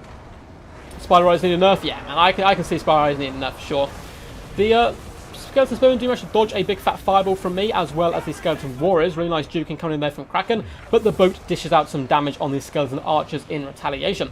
Unfortunately, my Warmers are going to get pushed really wide. I don't know if this is a good thing or a mistake by me, because we're trying to pull back away from a lot of the fire. We are just still taking shots in the rear and not really pressurizing the enemy and getting into that back line. But likewise, we are kind of using this as a little bit of distraction. Double Hunters with Javelins are now pouring fire down onto the Ushopti with Great Bows before switching their attention to Cetra the Impenetrable, or Imperishable. I keep saying Impenetrable for some reason. And yeah, he's been taking a lot of damage. Brutes the Hound as well, of course, are on Bretonnia, carving their way through the front line. If we have a nice little look with their mighty axes, they're doing a pretty good job just cleaving asunder the bone and shield of the enemy. We actually break through this portion of the battle line as well and start applying pressure to Ushopti Great Bows and Archers all across the battlefield. A couple of our units are a little inactive, as we were busy bringing our War Mammoths back to the main fray, and Cetra is taking huge punishment at this moment. In comes the Double Mammoth, and these guys haven't even got their tusks wet whatsoever yet, so they certainly want to get into the action and do damage where they can. Looks like 100 champions has been popped on Cetra. The War Mammoth is going in trying to do some nice work. And of course, that minus armor will help the Hunters do even more damage. Wolf the Wanderer kind of floats around this right-hand side, trying to apply pressure to the Ushopti Great Bows where he can. Any Empire Duchy or Vampire counts coming up? I can't remember off the top of my head, I'm afraid. We've only got one more matchup after this one, I believe. Such Impenetrable does take Incantation of Protection. His physical resistance is keeping him alive for now. Double Marauder Hunter Javelins doing some nice work. However, the War Mammoth War Shrine is a little bit isolated at the moment. Done some good work, but the Sphinx is here with a Restore on him, not taking it too much damage whatsoever. Khmer Belfiend does kind of currently have Scroll of Shielding on him to keep him alive as Ushopti do attempt an assassination attempt. We're hunting down Cetra where possible. We managed to get into the back line on Berserkers, taking down Skeleton Warriors, and those Javelins doing some really lovely work. Unfortunately, we're having to pin in Cetra at the moment, as we have used our horses to try and feast upon the souls of the Ushopti Great Bows, but have now been terrified away for our troubles. Wolfric is very healthy though, and the balance power is pretty much dead even, despite the fact the War Mammoth has said its last song here. A big burning head going to be coming down the line, trying to feast upon the Skeleton Spearmen, doing some really nice work as they try to run away from the cackling, screaming skull. King Naketcha Scorpion Legion, as well as the Skeleton Warriors, getting clawed apart though. Brutes the Hound and Berserkers doing a really good job here. And a boat coming down the line, munches its way through Skeleton Warriors. And it looks like we are winning the infantry game pretty comfortably. As far as the big old monster match, Cetra is pretty weak, but there is the big Sphinx to contest with us, and the Ushopti. And the problem here is we're stuck between a rather pointy place and a rather sharp place. We need to shut down this Ushopti, but we have to kind of duel the Sphinx at the same time. So I'm trying to kite back with Wolfric and get out of this situation where possible, but it is quite tricky. Of course, that Sphinx is rather fast. Luckily, the Ushopti for us, though, have dissipated at this point. And we're doing pretty good over here. Cetra is getting rather weak at the moment. Brutes the Hound and Berserkers have forced their way past the Skeleton Spearmen. The Huntsmen getting really low on ammunition though at this point, as we try to whittle down the last of Cetra's health. And it looks like the Wolfric the Wanderer, with Fight or Die pops, may need to end up taking this fight. We're still trying to juke around, hunt down the Ushopti, because Kraken has done some really good kind of mobility, I suppose, of splitting his two ranged troops apart, so I can't shut them both down at the same time. He can then use his own mobility in the form of Cetra to come over here and save this unit, while the big Sphinx hunts down Wolfric, and he can't really sit still in any good capacity. Royal Berserkers slowly cutting their way through the Skeleton Spearmen once more in the front line. Javelins are starting to move up. Only one volley left, though, on both units. So there's not too much left to drag down the Sphinx, apart from just axes. The old-fashioned way is how we're going to do it. Warfric decides, maybe I'll stand and fight, and then goes, you know what, actually, no, I'm not going to. And he kind of just wiggles around a little bit in a bit of not being able to make his mind up too much as he desperately tries to escape, taking big slashes in the bum from the Sphinx. However, his Marauders are here, and they are here to fight in his name, using their mighty axes to kind of cleave and hack at the Sphinx. I don't really know in reality what an axe is going to do if you hit against a Sphinx. I feel like the axe is just more likely to break, but you know, it's still pretty scary stuff. Hunters are here, thrown in javelins, doing some nice damage though. The Sphinx has got nearly 6,000 health at the moment. The Ushopti are currently falling back, trying to get some distance away from my marauding hordes. And now this is my time. We're going to surround the Necro Sphinx, try to drag it down where possible. If that is a success, then perhaps there is a chance, because Cetra is very, very low, and if he gets into a main engagement, he will probably flee for his life. Unfortunately, our Hunters are currently out of ammunition. Warfric considered darting into the back line to put pressure onto the Great Bows, but is now having to wrap back around, and I'm trying to somehow get my way over to Cetra, despite the fact it looks pretty bleak at the moment. And a incantation of Cursed Blades goes down on the Ushopti Great Bow, pummeling in Warfric, who is unfortunately going to have to stand and fight up against the Horseman, and a sad way for the Wanderer to go. Although saying that, he's still got 1.3k health left. Maybe he will survive this engagement just yet. My memory is a little bit foggy. It looks like he does have Fire Die popped, as what's keeping him in the fight. The Sphinx is really starting to struggle, losing a lot of leadership here because it is surrounded by so many large foes. If I can get Fight or Die nearby, perhaps encourage my troops and give them that extra attack, we can bring the beast down. I feel like King Theoden at the moment screaming at his riders to kill the Mimikai. Bring it down, bring it down, bring it down. But it looks like I get brought down instead. Wolfric does collapse. The Famir has been finished off by Cetra. And we just have a horde of rampaging lunatics to try and keep us going. These are some pretty brave lunatics though. They're doing a good job. It looks like protection has gone down on the Sphinx to try and buffer it up a little bit more. And the Ushopti are alive and active now though, shooting shots in. And my army starts to break. And it's a valiant defeat. Kraken takes this best of 3, 2-1 in his favour. That is our first loss in the tournament. So we'll update the scoreboard in just a second to reflect that. But very well played to Kraken.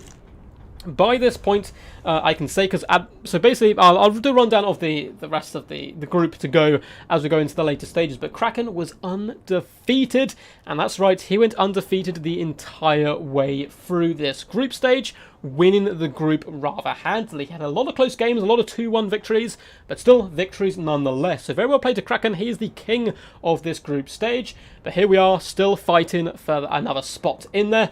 And at this point, it was getting a little hairy with this loss because everyone's games were so close. The mighty Cetra the Imperishable on top of the Kitty Cat didn't do too much good work, to be honest, but did manage to clean up a lot of isolated troops and protect the Ushopti. So at the end of the day, it was a job well done, despite the fact that there's relatively low damage value. Those buffs also pretty key. We all know the Necrotect is just here to heal, so again, no damage value on them. And the front line, you don't expect too much. King of the Kitchen Scorpion Legion actually really underperforming though, only 261 damage value. Archers got pummeled pretty early on as well, but the key units here really was Cetra. The Giant Sphinx with 70 kills, 1.8k damage value, 10,000 damage dealt. And the Ushopti, once again, I kind of wave my fist in the air at the Ushopti as I retreat back away from them. 1.5k damage value, 1.8. They really are a nemesis in my side.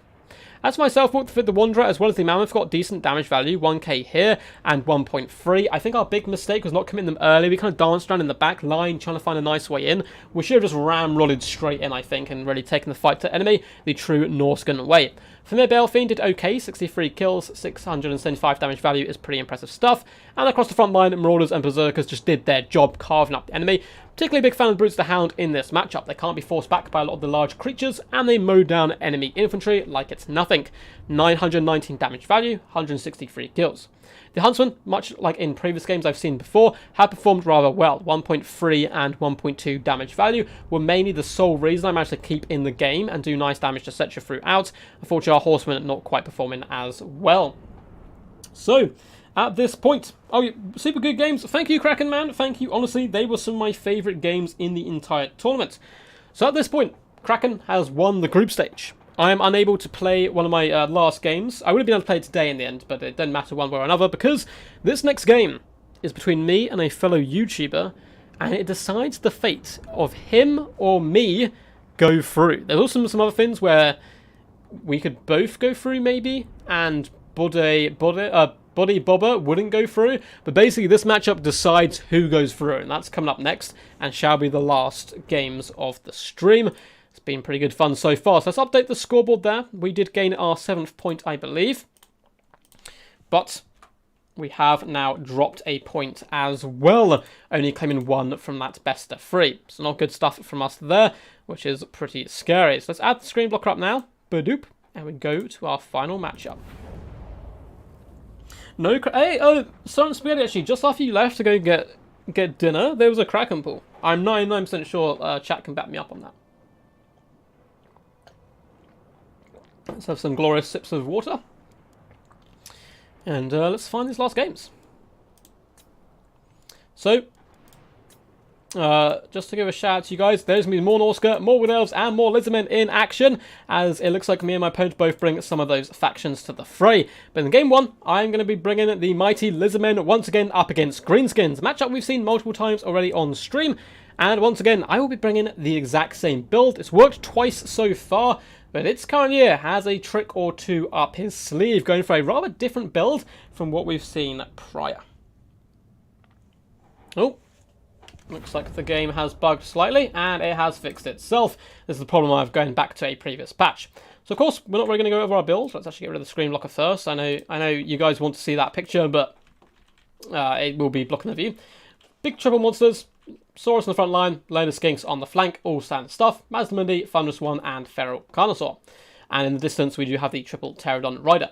At this point, its current year, though, did mention to me that he's been watching a lot of the replays of different people, different games, to try and see if they bring any builds. So he certainly knew what my Lizardman build was going to be, that I bring to the table. And I was like, oh no! So he has brought the perfect counter. But even so, I don't mind if people watch my builds. Of course, I cast all my games, so I fully expect this. And I'm so comfortable with my build, I don't mind. So he's got Spider Rider Archers on this right-hand side, as well as some Night Goblin Squig Hoppers. A very flimsy front line of Goblins, and incredibly spread out as well, which is a good way to play this. More Spider Rider Archers on the left-hand side, and more Squigs. In the central core, we do have 2 units of Black Orcs, who are going to be protected by Scar Snake here. Fantastic anti-large threat, although Fermented Fungi is really what he wants to bring to the table here. Rampaging your large dinosaurs into bad situations has always been a very powerful item you can use. His Orc Arrow Boys as well, 1, 2, 3, mixed in with the Rusty Arrows. That's a lot of damage output from afar, and he's gone very wide in his formation. It's going to be really hard for me to isolate and target down 1 or 2 units. Itchy Nuisance and Vindictive Glare are the poisons of choice by the Night Goblin Shaman. Without further ado, let's get this battle underway. Oh, I see. It's currently asked me how to... Oh, wow. It's currently asked me how to defeat your build. Oh, no way. The betrayal way. The betrayal. Well, honestly, we'll have to see if he can manage to pull it off, though, because I'm pretty happy facing this kind of type of build still. It's a little bit more of a challenge. I prefer if your opponent has gone for the Monster Mash approach, or just full skirmish, but a mixture of skirmish and long-range archers is a challenge, but at the same time, the Holy Trio hasn't lost a game yet. I don't think we've lost a Lizardman game all tournament so far, these guys, so feeling pretty confident going into this one, despite the fact everything rests on this best of 3, which is pretty scary stuff. Skink Cohorts and Skink Javelins are kind of getting crumped by Night Goblin Squig Hoppers, who have been a little bit nasty and munching us down, hunting down our Javelins, which is a really good attempt because our Javelins are one of our counter-skirmishing tools, and in the back line, our Pterodons are getting focused down quite badly, although we get a lovely little rock drop onto Rusty Arrows, doing some nice damage, as well as bombarding them, wavering them from the field. If I can force them off, I don't mind losing a couple units of Pterodons, because then we can just focus down the archers with our big beasties. On the right-hand side, once again, some lovely cycle charging coming in with the Night Goblin Squig Hoppers. Just fantastic looking models all around. These guys laugh manically and bound into battle. Really good micromanagement so far by its current year. I believe it's an extreme meme team representative as well, which is always good to see. These guys are a sister clan, of course, of DBD. Feral Carnosaur gets a little overeager, bounds into the Black Orcs. Certainly doesn't want to fight this isolated on his own, so his bros do come in with the assist. Lord Mazdamundi and Thunderous One trying to look to pound down the elite units first. We're also going to be trying to push through onto the Archer core. Banishment comes down, but good micro once again by its current year. He's not going to sit there and take it and shoot. No, he's going to play the patient man's game. He's going to move these guys forward to safety, move these ones back as well, although that does leave his Black Orcs isolated and currently getting absolutely stomped. Over on the right hand side, you can see a mixture of Goblins and Night Goblin Squig Hoppers who have taken a considerable amount of damage now, do overwhelm our Skink presence on that right hand flank. and it is going to be our main kind of middle core which is succeeding for us, as more Black Orcs do commit to the main fight. We shall be popping down a debuff on them. It looks like we're getting hit by an itchy nuisance, but that's fine, as we'll probably be moving on soon anyway to hunt down Orc Arrow Boys. In the back line, Terran Riders have danced down onto the enemy, but these are no mere goblins. They'll get out their choppers and they'll start hacking if needs be. Terran Riders will be in for a bit of a fright, but it looks like the mighty Thunderous ones pushing back to say, don't hurt my poor little pets. He's a collector of Terrans, and he does manage to break off the Orc Arrow Boys for now. Luckily for me, some of the Forest Goblin Spider Rider archers are getting kited back by Terran Riders, which is absolutely fine. If you can get rid of 2 range units for 1, maybe things aren't so bad. Over here, Mazda Mini does beat down some Night Goblin Swib Hoppers, and Black Orcs are in hot pursuit at this point, as we punt the Night Goblin Showman downhill with a rather ferocious charge, and our Skinks do fight bravely against Goblins in the front line. But we're getting really stretched, and as you can see, it's currently has managed to save his back line, stabilise a little bit, and bring back the Orc Arrow Boys in both aspects, as well as the Rusty Arrows who are stalked, and I can't currently see those pesky little gobbos. So at this moment, we're kind of hammering the right-hand side, and he's rotating his build round, trying to reform ranks and barriers in between my big dinosaurs and his ranged core. A lot of ammunition has now been used by Spider Rider archers, and Forest Goblin Spider Rider archers as well, peppering down our Pterodons. Thunderous one is going to be falling back and trying to get safety down here and really hunt down that Night Goblin Shaman who just doesn't want to die at this point. Lord Mazda is trying to chase him off the field. Orc Arrow Boy is just getting threatened by Terran Riders with Fire Leech Bowlers. Ruination does go down. One nice cast there. Unfortunately, the other 2 do miss, but do some okay damage to the Black Orcs. A bit of a menace in the night. Balance power is going slightly against us. And at this point of the battle, I was getting a little bit worried. Terran Riders are doing a good job forcing off Orc Arrow Boys, but a ton of Spider Riders can come over here and assist and save these guys. And I just cannot catch and kill this Night Goblin Shaman. Despite the fact he's poisoned and we're on a mighty beast, we just can't do enough to like break him off the field. And I feel like I've been away from my main build too long, so I was a little bit worried. But at the same time, I'm like, hey, I've still got my dinos left. We're still well and truly in this scrap. And we have Saurus Warriors pushing their way into the back line. Fire Leech Bowlers occasionally dropping shots from a distance. Oh yeah, man. Breaking off Rusty Arrows would be big, and we nearly managed to do it. Get them down quite low, but they have returned to the field. Luckily for me, we snuck in some Saurus Warriors. We should be able to hopefully break down some Orc Arrow Boys. Yes, Squigs are going to be okay here as well, but my opponents are having to drag them back to the main battle line because the big monsters are going to be coming pretty soon. At this moment, we do something that no one expects. We counter-skirmish with the Thunderous one. He has 2 gigantic blow dart guns, as you can see on the front of this, and they do some disgusting long-range damage, and we're actually out-kiting the Spider Rider Arch there. We're taking a little bit of damage, but nothing too crazy. Nearly breaking them off the field. Want to get our Terran Riders over there to try and finish them off, but I realise at this point we need to kind of rally all our big dinosaurs together, and we need to go kill someone that we've been ignoring all game. A certain little Skarsnik. So if we can break them off the field, we can certainly do some big damage. Although it looks like first and foremost, I want to take down these Spider Rider archers, catch them with a big net, and come with all our big monsters. But unfortunately, this is the units which don't have much ammunition left, rather than ones with big ammo. Thunderous one and Lord Mazda looking pretty thick right here, doing some good work. Although the Pterodons are going to start fleeing. And in the distance, we do have the Squigs returning, and that pesky Night Goblin Shaman did pop a Vindictive Glare and completely miss, but also coming in with Itchy Nuisance, a very powerful and deadly spell. Above the ridge, in come the Greenskin reinforcements. Black Orcs have managed to munch their way through the majority of my troops, stabilise the Orc Dakka line, and now they're raining shots down from above. However, we're quite happily pounding some Black Orcs down here. Feral Carnosaur, Mazda Mundi, and Thunderous one all relatively healthy at the moment. Big Vindictive Glare is going to be coming in after our Carnosaur this time. A bit better aim right up the main street there of the Feral Carnosaur, and a lot of our troops, I'm trying to kind of shatter the Black Orcs, but they don't give a damn. Big banishments and ruinations going down on the Orc Arrow Boys, doing some really lovely damage there. And we are starting to now push through, aiming for that sneaky little Skarsnik and Dakka line where possible. But a fermented fungi has been popped, lowering our melee defense and rampaging us, meaning we can't push through onto the Dakka line, which is really scary stuff as we're taking huge damage now. All the enemy skirmishers have come in and starting to focus him down. But the Thunderous one is here, and he is a loyal bodyguard for the mighty Mazda Mundi. And that fungi does wear off now. He's going to pop Apotheosis on himself. Feral Carnosaur is just darting around the Orc Arrow Boys, trying to clean up shop. And a lot of the Greenskin forces are starting to break, which is fantastic news for me. Particularly if we can hammer home at this last unit of Black Orcs, there won't really be anything left to oppose us and stop us from getting onto the Orc Arrow Boys where needed. A ton of enemy troops are routing. We don't have too much to commit yet. We have some Terran Riders in the distance and the Feral Carnosaur, but I want the 3 dinosaurs really scrapping together. But we need to force off the Rusty Arrows. I can't have them coming back to the fray, particularly this late into the game. So as you can see, a lot of our monsters are kind of pushing through, trying to force these guys off the field. Thunderous One quite happily rolling amongst the Black Orcs. Yes, they have Mighty Axe that they will heave up above their heads to try and hammer their way through the Thunderous One's hide. But he's a mighty beast, and the Thunder Strikes are pretty useful as well. Particularly the Shield of the Old Ones coming down is going to help protect him quite a lot. And a big Thunder Strike comes down, connecting lovely with the Black Orcs. But more Greenskins have related to the cause in the distance. Feral Carnosaur has been separated, desperately trying to force off the rusty arrows. If we managed to break them off earlier, the Terran Rise, none of this would be necessary. But as it is, we must play with what we have. And I'm still feeling like, you know, we're definitely down. We're definitely on the losing foot. But there's certainly hope still yet if we can break and tear out the majority of our enemy's forces. And obviously stop those arrows from peppering us down. The Mighty Slack whispers into Mazdamundi's ear, and Mazdamundi does indeed react.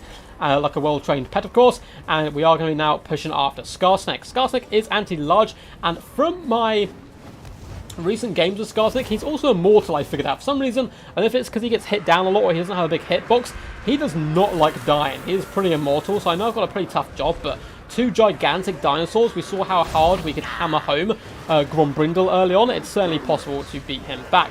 Orc Arrow Boys at this point have been shut down once more, but that does leave Mazdamundi slightly isolated. Zlak waving his giant tail around, clobbering a few troops down before getting cold-blooded pops on himself to try and keep him in the action, as well as an apotheosis to keep him nice and healed up. And look who's in our sights. The mighty Scarsnake is going to get ramrodded. The old-school double Stegodon, as we call it. And he's going to be starting to take some pretty impressive damage. Lord Mazdamundi needs to hold on in there, however. We have no Ruinations left, no Bashments to deal with this big blow. If we had one left, that'd be so nice. And the Thunderous One is also taking quite a pounding at the moment. Feral Carnosaur a little late to the party, is going to be strutting his stuff though, coming straight into the enemy battle lines as we desperately cling on. The Thunderous One's so low, Mazdamundi's so low, but the chance of tear-outs increasing by the second as loads of the Greenskin forces start to break from the hills. The Night Goblin Shonen misses his vindictive glare, and Scarsnake is getting pounded and ramrodded by the mighty Zlak. He's decided to start to fall back. There's a pretty healthy unit of Black Hawks still fighting, but look at all the Greenskins running in terror of the mighty Old One's plan. The Night Goblin Shaman's even having to come over here and commit to the main force to try and save Scarsnake, who's getting really quite pounded down at this point, not having a good day whatsoever for him.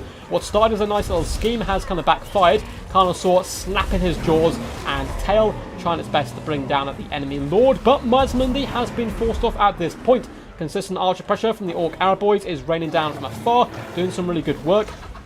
And with Lord Mazdamundi gone, Feral Carnosaur rampages just at the worst time. We have no Cold Blood left to keep him back in the fight and focused on the key goal, which of course is hunting down Scarsnake, who's terrified and running. We need to get on him and force him off, but the Thunderous One also breaks, and the Feral Carnosaur is rampaging. 54 kills though, up to triple bronze chevron is some pretty impressive stuff. Orc Arrow Boys continue to pepper down Lord Mazdamundi, and there is no saving this boy. Forest Goblin Spider Rider archers will be able to drag him off the edge of the battle, and the Feral Carnosaur stands alone.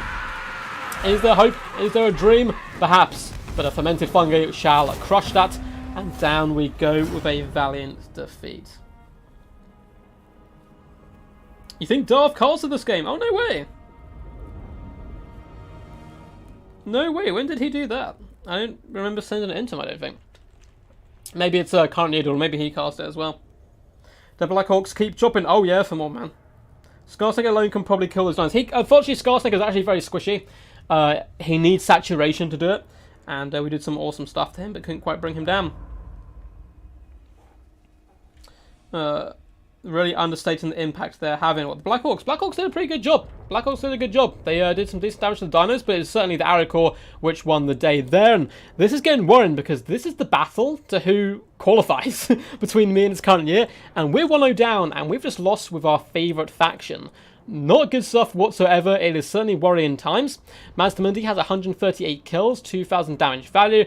A load of skinks and Soros did, okay across the board. But the Feral Carnosaur 1.2k damage value, 7,583 damage dealt is some really lovely stuff. The Pterodon Fire-Lich Bellows do some good work. And the Thunderous One, of course, always a true champ unless he gets sniped out by your Shopti. 3k damage value. But it's current year, doing some good work. Scarsnake ain't the man of the people. Only 400 damage value, not doing a huge amount of work, but performed pretty well in what he needed to do, which is just rally the lads. The Night Goblin Shaman did some okay damage as well in Vindictive Glare, getting 400 damage value. As for the goblins, they do what goblins do, just kind of stand there and take damage. But the 8 Pigaloons getting nearly 1,000 damage value, and the Black Hawk's doing really nice across the board. 1,000 damage value here, 2,000. This unit doing really well. The other two doing pretty good, 898, but they are quite an expensive unit as well. Orc Arrow Boys, not many kills across the board, but 867 damage value, 787, 560, doing some good long range pressure. Rusty Arrows, I put so much pressure on them, but despite this, the armor sundering certainly did come into effect. Beautiful micromanagement as well by its current year with his Night Goblin Squig Hoppers, just to get some damage value on those skinks. When they ran into the big dinosaurs, of course, they kind of struggle a little bit more. And the little Spider Rider Archers, 650 damage value here, 500, 600, 500. Good pressurizing tools, keeping away the Pterodons and harassing our back line.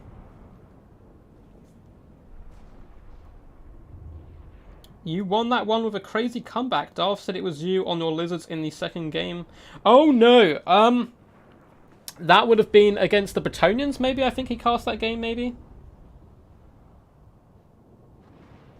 Unless he's casting on the wrong patch and got the wrong review, which would be really sad. But I'll go check his channel out afterwards and see. So, up next, we will pop up the screen blocker. And go into game 2, we are scrapping for our lives right now.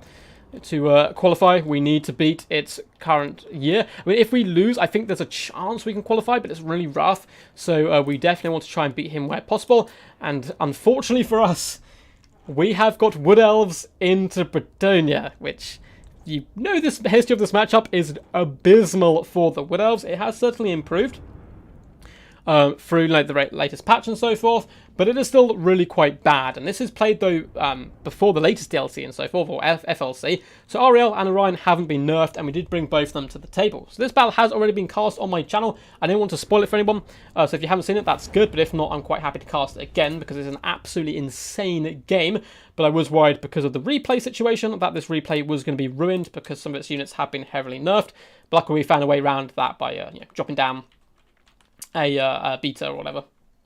Arisa Damos, how's it going, buddy? I hope you are good. Oh no, Arisa Damos. You know what I'm going to do. You know what I'm going to do. You caught me at the wrong time. You caught me in between games. You caught me in between games. So, oh god, I can't stop him. He's too much.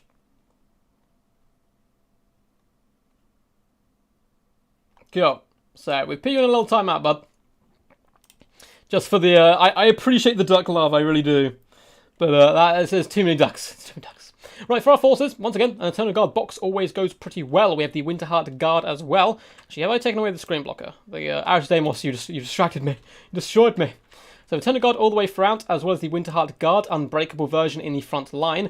We also have the Wardens of Sifrael, the Regiment of Renowned Wildwood Rangers. These guys are really key, not only for the damage output they can do with their anti-large spears, but they also give armor sundering. Very good up against those pesky Knights of Bretonnia.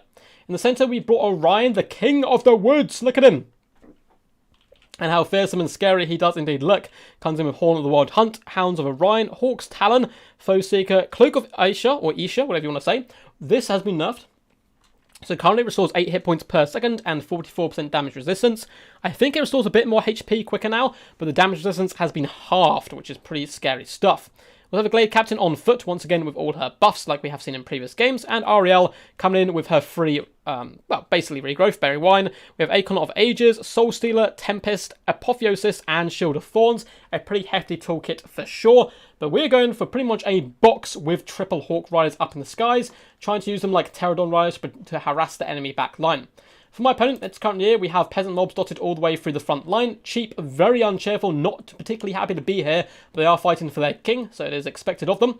We have spearmen at arms, as well as men at arms pole arms, and you may notice something. It's currently going pretty similar to his greenskin formation, but going very wide again, trying to drag us through the muck with all his archers. 1, 2, 3, 4, 5, 6 peasant bowmen. I believe some of them are pox arrows as well, which means they're completely all cool. We have Knights of the Realm, Knights of the Lionhearted, and more Knights of the Realm into the distance. These guys are anti-large, trying to help deal with some of the bigger threats. Orion, though, is a mighty beast, so he should do pretty good against them as well. Knights of the Lionhearted, though, do have that glorious magic damage. And look at their colour. These guys are the ultimate classical OG Knights of War, and they're going to be coming here very angry to take me on. Down on the ground, we have a Damsel of Life, a very key element to this build to heal up all those expensive cavalry units. Earthblood, Regrowth, as well as the beautiful little Awakening Wood are the weapons of choice. And up in the skies, in my best French, we have King Leon Leoncoeur. And he's coming in with the Sword of Couronne, as well as the Lion Heart Shield, or is it just a Lion Shield? And Glorious Stand Your Ground. So without further ado, let's get this battle underway.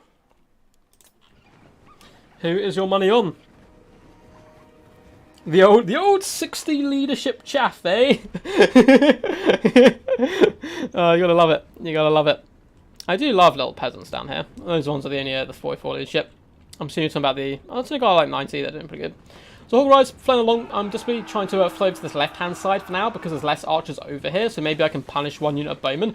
We are forced back because there's just simply too many going to be raining fire down upon us. Our little box is currently just chilling at the moment on this hilltop, waiting for the enemy to approach. As we try to nip in with our Hawkrise, get some little value here where we can. We're getting forced back at the moment. Nice patient play by its current year, not just like yeeting in Leroy Jenkins or anything with the king.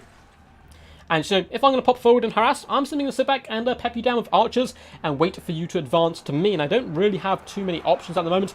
He's seen all my cards on the table, so we are going to have to advance with our little box and start getting shot down by the long-range archer firepower. But at the same time, our Glade Captain, of course, can retort with a nice little bit of long-range pressure. And her main goal this entire battle is to shoot that Damsel of Life.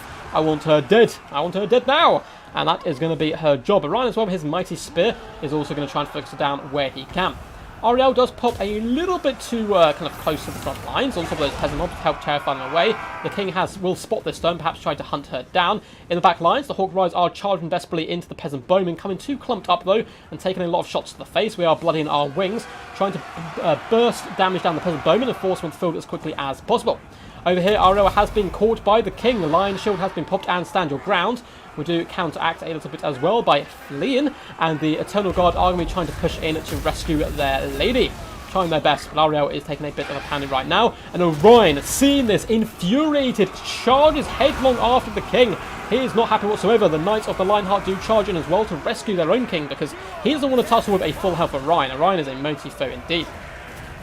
Knights of the Lionhearted are a little bit isolated and stuck in now, and the Wardens aren't going to pin them in, lowering their armor. There's so much damage being poured onto them. They are really starting to suffer at the moment. It looks like there are more Knights whipping around this left-hand flank, those trying to Kobe us and break us down. The Glade Captain continues to rain shots in after the Damsel of Life, nearly breaking her from the field, and it looks like we are going to be coming in with a big fat shield of thorns just as all of these Knights hit, and Orion will turn rather angrily to face them. Knights of the Lionhearted are terrified and forced off, and we're going to get a juicy Soul Stealer coming down.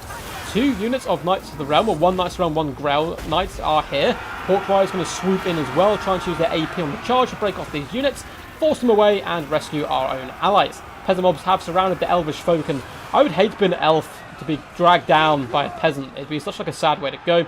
Orion's doing okay as well. Hawkrise continue to pressure the peasant bowmen in the back line, but once again, a beautiful micro by its current year. He did this with the Greenskins.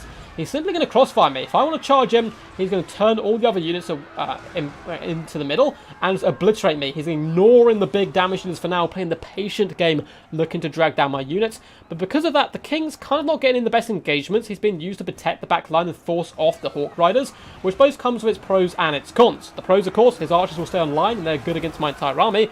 The cons, Ariel and Orion are going to be free to beat down the central portion of this build, doing some pretty good work.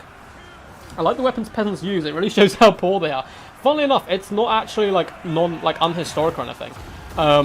When like a feud was called, for example, in the UK up against like invaders, yeah, you'd have, you know, a couple of hundred men who were well-trained warriors, and they tend to like look after the lord and so forth. But apart from that, if you can afford a sword, you've bought a sword. If not, you have to take like a reaping hook or farming equipment to war. And I mean, they kill a man, but yeah, I agree. It really does show like the plight of a peasant.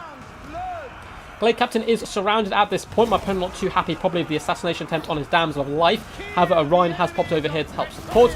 And in the distance, I do see that the Damsel has rallied. So we're going to be taking our Hawk Riders and trying to fly over as quickly as possible, because she is currently running from the hills, which is good news for me. Glade Captain, as well as Orion, doing a good job just beating down Grail Knights every time they do land. However, there's a ton of Peasant Bowmen still alive, active, with plenty of ammunition left. And Orion a little bit squishy to range fire of his 30 armor. And there's a full fat King Leon. And unfortunately, guys, it's not looking good too much here. The balance power very heavily against us, and we need this win to stay in the tournament. So I'm scrapping with the best of them as I can. My opponent, I was going to hunt down the damsel. He overcasts, or she overcasts, and explodes in half, killing herself, which is good for me. There's no healing left from my opponent. And the big fat souls here does come in well timed. Knights of the Realm going down, and a load of the peasants and men-at-arms are going to start breaking from the field. King Leon Lernker, though, still full health, has regeneration as well, because he is blessed by his lady, and he's going to be floating down, attacking isolated units, protecting the peasant bowmen once more, and he's been doing that really well so far throughout. Peasants are really struggling at this point. Knights of the Realm are getting very low health, and Hawk Riders continue to pressurize from all angles. Despite the fact they're probably not getting the best damage value, there's been a real nuisance. Luckily, there's a huge break as the backbone of the Bretonnian forces, not seeing their king up in the skies, decides to flee and run for the hills. All these units routing that big soul killer came in really clutch. Ariel up to 173 kills. Orion as well is a happy boy at the moment with 128. Some beat up units of Hawk Riders hunting down peasant bowmen. Only 39 models left on these guys, and they're wavering. We're desperately trying to shut down the ones which have the most ammunition, although it looks like a big bulk of Bretonnian forces could rally here, as our Glade Captain has decided to flee, darting for the safety of the woods there. The king is flying up in the sky, quite happy. Probably going to hunt down these Eternal Guard if possible. He was busy hunting down Hawk Riders. I understand the need to get them away now the battle's become far more stretched and open because they can threaten his bowmen. But at the same time, he really needs to be over here shutting down Orion, shutting down Ariel, who have become split up from each other. There's kind of a Romeo-Juliet story. So I do start to move Orion close to Ariel because I realise the threat the king does pose, assassinating either of those targets. Over here, peasant bowmen and men-at-arms do start to rally, although there's a lot of pressure from Eternal Guard coming in, and the Glade Captain has rallied on the hilltop like Legolas, is firing shots after the king, doing some okay damage. A big fat Tempest is going to hit the king. It is overcast as well, just trying to get some damage done where we can, although it looks like a Lion Shield has been popped. It's going to negate most of that. And the ultimate couple, the power couple, Orion and Ariel, shall fight the king. Lion Shield and Stand Ground are currently popped on him. But at the same time, Orion does not really care too much. Berry Wine has been popped on him, which seems like a strange choice, you may say. We have the Cloak of Isha, why not use it? Well, that's because I need Orion to survive, and the king has enough burst damage. He can really break through that with some good RNG. And Orion is my damage dealer, and my opponent was trying to focus him down, so let's do as much damage as possible. Look at the king, a coward he is, will flee before the might of Orion. A big spear up the beaky's butt as well for his troubles. Ariel floats over to the peasant mobs, looking to terrify them as quickly as possible, but realistically she needs to be hunting down the bowmen where possible. And we have the wardens as well as Eternal Guard desperately doing a little poke damage to the king as peasant bowmen continue to shoot in from afar. More Eternal Guard are rallying, and Hawk Riders as well starting to float over from the sides. In the distance, Ariel is apotheosing herself, just trying to keep herself nice and tasty, so those peasant bowmen can't break her for good. Winterheart Guard being unbreakable is really useful. Horn of the Wild Hunt active. They're going to be able to mop up the rest of this flank with the Glade Captain. Balance power is all of a sudden rather in the middle. We're going to be catching a lot of these bowmen with shots from Orion. And King Leon Lernker is really struggling. Hawk Riders are peppering him. This is what you get for hunting us down all day. We're going to pin you in place and allow Orion, the king of the woods and all the realms, to really do some massive burst damage to the king, whose leadership was wavering quite heavily there for a second, although he has managed to force off the Hawk Riders in the distance. Elsewhere, peasant bowmen desperately trying to save their other peasant brethren from the wrath of Ariel, who's down to 840 health. The king floats over here, which he is doing. Good target priority by its current year. It's a little bit worrying, but instead he's going to go and try and kill Orion, which it may be a bit of a mistake because Cloak of Isha is very powerful and tanky. So without any, like a little bit of bad RNG, and the king could be in trouble. But I understand the idea of trying to cycle charge down. Balance power has crept back into the middle from absolute disaster for us. Peasant bowmen are getting slaughtered now by the remainder of our Eternal Guard force. Hawk Riders need to swoop around and try and pin in the king, otherwise he will cycle charge for days, and that's just what he's going to do. But Orion, big spear straight to the face of the king, down to 1,000 health. Orion on a mighty 1,333. It looks like we may just be about to clobber down the king. Ariel is swooping over, trying to lend her aid to the mighty Orion. Apotheosis popped on him as well to keep him fighting, and even more scary, and the king, big claw strikes, aiming at Orion. The wardens somehow standing firm despite the fact they only have 3 models. But down the king falls. The woods scream victorious. And somehow, we bring it back. I have no idea. Somehow we brought it back. Pole arms were common because they are cheap and more effective than swords. Indeed, spears are also very more effective. because well, spears in general are better for untrained troops in general. They're easier to make, and they're better against a variety of forces. You can poke an enemy, infantry unit, you can poke a cavalryman, you can do all sorts with a spear. Spears and polearms, very good all round. Early days, obviously, spears were more popular, and polearms kind of came into effect. Polearms also very useful because they're pretty good at puncturing armor as well, particularly like halberds and some of the later tools used in history. But yes, glory to Orion, glory. So we will be loading into the final game. This one is for all the marbles. We just about saved ourselves there. Let's just look at the stats quickly.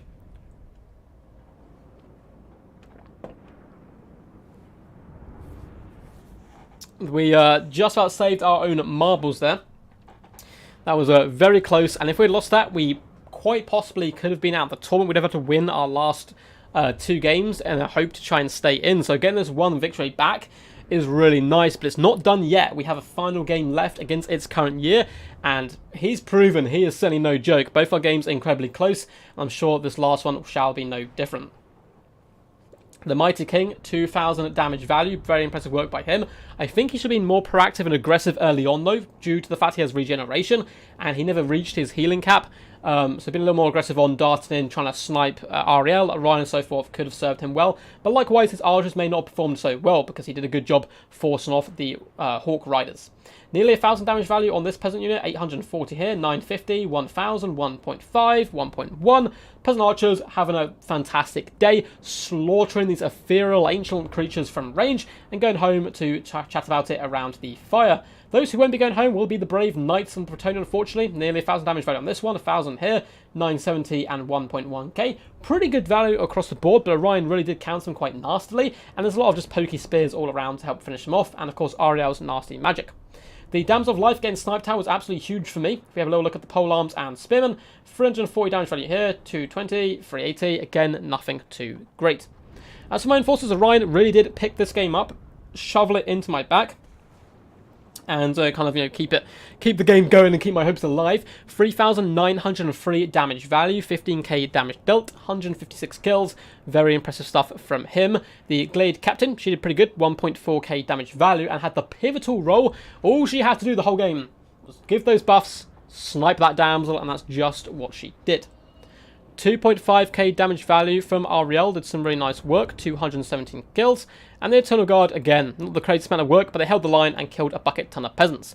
The Wardens did a far better, 930 damage value, but their armor sundering is what really helps. Hawk Riders themselves did some, pretty poor value, but again, they harassed the enemy lines. And here we go into the last game. So let's pop up that last image. Well, I guess we don't really need it now, but let you guys see it for the last one. And this is for all the marbles. And for any of you Viking fans out there, we are leading the forces of Norsca up against its current year and his Dark Elf legions. Should be a fun one for sure. Do you guys think I do it? Do you think I managed to make my way through to the second or the third group stages? Or do I fall and does its current year, the mighty YouTuber, perform better than us? We'll have to wait and see. So let's get rid of this glorious screen blocker. Yell quack quack in the deep one last time and have a little look at our build. So for our forces, we do have double Marauder Horsemen over on this left-hand side, supported by 2 units of Skinwolves. These are the naked basic variety. Skinwolves good in 99% of matchups. They're so good and powerful. Our front line is cheap, cheerful, and ready for war. It's a ton of Marauders stretched all the way along. We have the Miststalkers, Regiment of Renowned Vermeer, and the reason I want to bring these guys here today is mainly that Stalk. Dark Elves bring a bucket ton of long-range armor-piercing weapon damage, or armor-piercing damage in general, not really weapon damage, so the Miststalkers need to get close to the enemy as quickly as possible. Apart from that, more Skinwolves on this side, supported by double or single Norsca Warhounds. We have a Vermeer Belfiend of Shadow coming in with Melkoff's Mr. Von Miasma to try and catch some of those skirmishers in a trap, Enfeebling Foe and Pendulum, and a mighty Wolfric the Wanderer up in the skies, coming in with Seafang, Fight or Die, as well as Hunter of Champions. Really awesome stuff here. And in the distance, we have another unit of hounds. I knew I had two. They were hiding and lurking in the distance. As for my opponent's build, it is what you expect, a ton of skirmish. We have double Dark Riders with repeater crossbows, supported by some Dark Riders and more skirmish in the form of Cold One Knights. Triple Scourge Runner Chariots will be mocking me, 360 no-scoping me and doing a potential ton of damage. Front line, though, has had to go relatively poor because, of course, he's invested a lot in the Skirmish Corps. Dread Spears, as well as some Black Ark Corsairs, and the Hellebroni do make up the formation. With Sorcerer of Fire, Burning Head, Fireball, Flaming Sword of Ruin, all good choices. And leading the force is Crone Hellebrong. It's currently, apparently is a big fan, coming in with Gaze of Cain and Heroic Kill and Blow, as well as obviously the Blood Frenzy effect. And I don't hate the pick, certainly can do some decent job. Does not want to tussle with Wulfric, however. Hank is going, go Druchii, go! Wants me to fail and fall flat on my face, but the Norskins are here in an attempt to subvert those expectations. But who knows, this current year has been a pretty scary opponent so far, and this isn't a matchup I practice a ton, so I was a little worried coming into this one, but we have the heart of the duck on our side. Wulfric is going to float round to the left a little bit more as we start moving all our Skinwolves and Horsemen, rotate them round to this right-hand side, trying to look for an engagement up against all his skirmish cavalry. Front line, we should be able to win with our overwhelming numbers and just more ferocious fighters. And it looks like the Dark Riders are just chilling a little bit too close to the sun here, so we're going to decide to pop a Melkov's Mystifying Miasma on them, slowing them down, committing our Warhounds to the fight. Now, my opponent counterpunches rather well with the Cold War Knights, which is very good play, but we have the Skinwolves here to counterpunch them back, plus Marauders, and all those axes got to counter for something. Cold War Knights are now getting absolutely dispatched. Dark Riders do manage to escape, but not before losing a considerable amount of HP there. More Cold War Knights are deciding to commit to this fight, but Wulfric is nearby, so committing would be a mistake. And the Skinwolves, even if they take some long-range firepower here, aren't going to fret too much. A lovely Burning Head is going to come down the line. Going to do a lot of damage to the Warhounds. The Skinwolves do have a weakness to fire, but at the same time, they're only single models, so it's not going to be too threatening. More Cold War Knights do pile into this flank as well, and it's getting a little bit scary over here. We do have the Horsemen trying to aid where possible, Miststalkers floating over to assist, and more Skinwolves bounding from the trees. Hellebrong gets a little closer to Wulfric, who gives her a little nudge for her troubles. One of the Horsemen did try doing some damage to the Squadron of Chariots. Going to get a fat pendulum down the back line here on the double bolt throws in. Huge damage as the Marauders scream and charge towards them, potentially breaking these units and buying us some more time. Hellebroni has found herself a lovely little Familiar Belfiend to exact all her kind of wildest fantasies on. There's some massive damage to him, but we do have Skinwolves and Miststalkers nearby in an attempt to support. Frontline is going as expected. Just a big old meat grinder. In fact, over here, just look at these guys, like, without actually firing at each other. Neither of these guys wanting to commit to the main fight, and I don't blame them. It's pretty scary stuff, war. A lot of Horsemen have now managed to hunt down some Squadron of Chariots. We are being kind of counter-skirmished rather well here by its current year because he has so much more, just applying a ton of pressure. But we have managed to hunt down Hellebroni, hit her with 100 champions and enfeebling foe. She is surrounded and not having a good day whatsoever, although this is a really badass kind of screenshot, and she has a big javelin in the face, and she is getting pummeled currently by Wulfric. Dark Riders are going to have to commit here in a desperation last charge, sacrifice themselves to block in my troops, allowing Hellebroni to escape. Good play there by the Crone and my opponent. Of course, Mystifying Miasma does go on the Dark Riders just to ensure they can't kite me any more than possible. Marauders are over here, Skinwolves in the distance as well, chasing down Dark Riders, not doing too bad a job, and the Familiar Belfiend is lurking and hiding in the shadows. Skinwolves do surround the Hellebroni, trying to do some damage to her, clawing and nipping at her heels and her long, ragged hair. Doing some nice damage, but we do switch our attention onto the Squadron of Chariots. We're playing the long game here. Hellebroni isn't the goal, despite the fact she's a very tempting target. We need to try and finish off all these other targets instead, such as the Skirmishers. And it looks like my opponent, though, is going to be coming down with Burning Head. This time we managed to dodge it with our Marauder Horsemen. And in the distance, Wulfric the Launcher is pretty healthy. During this part of the battlefield, I'm feeling, the battle's going pretty even so far, but I do have a big fat win condition, and that's keep Wulfric alive. If the enemy is shooting anything but Wulfric, it's pretty good for me. He can mop up all of this infantry, yes, even the spearmen, and if the chariots are out of ammunition and Dark Riders, they're not going to do any damage to him whatsoever, so we just need to keep him away from being shot, and we have plenty of Skinwolves to help do that. Hidden down in the trees, our Familiar Belfiend has been spotted. He's just lurking, trying to survive for now. We come over here to beat back those Black Ark Corsairs, and it's a real cat and mouse affair in the back lines. Skinwolves have been routed. They need to be chased off, though, because they will regenerate and come back hungrier than ever, but he may be pulled back because we are applying pressure with our Norscan Warhounds. In the distance here, Flaming Sword of Ruin has gone down to enable the Squadron of Chariots to do flaming attacks. Unfortunately for them, they're currently focused on Horsemen right now, instead of those pesky Skinwolves. My opponent is starting to rally his troops. You can see the Hellebroni and Spearmen forming a nice little wall in front of all this skirmish cavalry. Marauders will be here to have a good time. Skinwolves are going to commit to this infantry blob, which may seem like a strange choice, but I'm trying to break it as quickly as possible, force my way through, and there's nothing to help protect these Dark Riders in the back. Big burn head does come in. It looks like it actually does kill a couple of skin wolves. However, we do pop our own burning head down the line. Or perhaps that was the enemies. I think it was the enemies, but we managed to pull back our marauders and actually catch these guys quite nicely in their own peril. Skin wolves are falling back to regenerate once more, and Wolfric looks to be pulling back as well. More marauders. Everything's just kind of retreating for now, as they're letting the marauders do the brunt of the work. Miststalkers do have die popped on them. They're doing a nice job in the central portion. Scorcher on a chat's getting danger low on ammunition. Horsemen know this and smell blood, hunting them down. We also managed to finish off one of the units of the Dark Riders, and we have some Warhounds and more Skin Wolves dotted all over the battlefield. Balance power is currently in our favour. Dark Riders pouring fire in onto the Miststalkers, using up some of the last of their ammunition, and doing a pretty good job of it as well. Squadron chats getting very low on ammunition are being used in their combat role, hunting down marauders, trying to break them off and save the Hellebrand where possible. Gaze of Cain is popped on the Black Ark Corsairs and Hellebroni, allowing them to trade far better up against the Miststalkers. We've fallen back, we hammered down this unit in our back line, we've regenerated with our Skin Wolves a little bit, we're rejuvenated and ready for action once more, looking to pile in on top of the enemy. Skin Wolves in the distance are going to be taking on the job of the Warhounds, trying to hunt down these chariots where possible, and we do hit the Crone with a Hunter of Champions, pinning her in place, and the Skin Wolves are trying to exact some vengeance. A few of them are going down. The Crone herself is only on 700 health, she is pretty squishy, and Wolfric is here to try to seal the deal, and it looks like the Crone is going to be going down, but it's certainly not over yet. There's some Squadron tracks left, but it looks like they are all out of ammunition. Skin Wolves escorting a lot of troops from the field, hunting down Dark Riders as well. It is starting to look a little bit bleak for its current year, and the Dark Elf forces. Spearmen break at the sight of Hellebrand dying, and the chariots as well are going to be struggling in hand-to-hand combat. This isn't where they want to be whatsoever. For Cain! Here's a big-time Hellebrand simp. Oh, hell yeah. I hope you lose as Deimos, man. My number one fan. Always, my number one hater now. He's betrayed me. Melkov's misfired Miasma is popped on the Squadron of Chariot. We're going to be chasing it down with the Warhounds and Skin Wolves, enabling us now to catch it. It looks like it is going to break from the field, though, which is good news for us, as the majority of my opponent's build has started to kind of retreat from the fields. Let's say Deimos' wishes may not come true. Miststalkers have managed to pull back at this point. Skin Wolves gone for a glorious surround on this sorcerer, hacking, rendering, and tearing with their claws and teeth.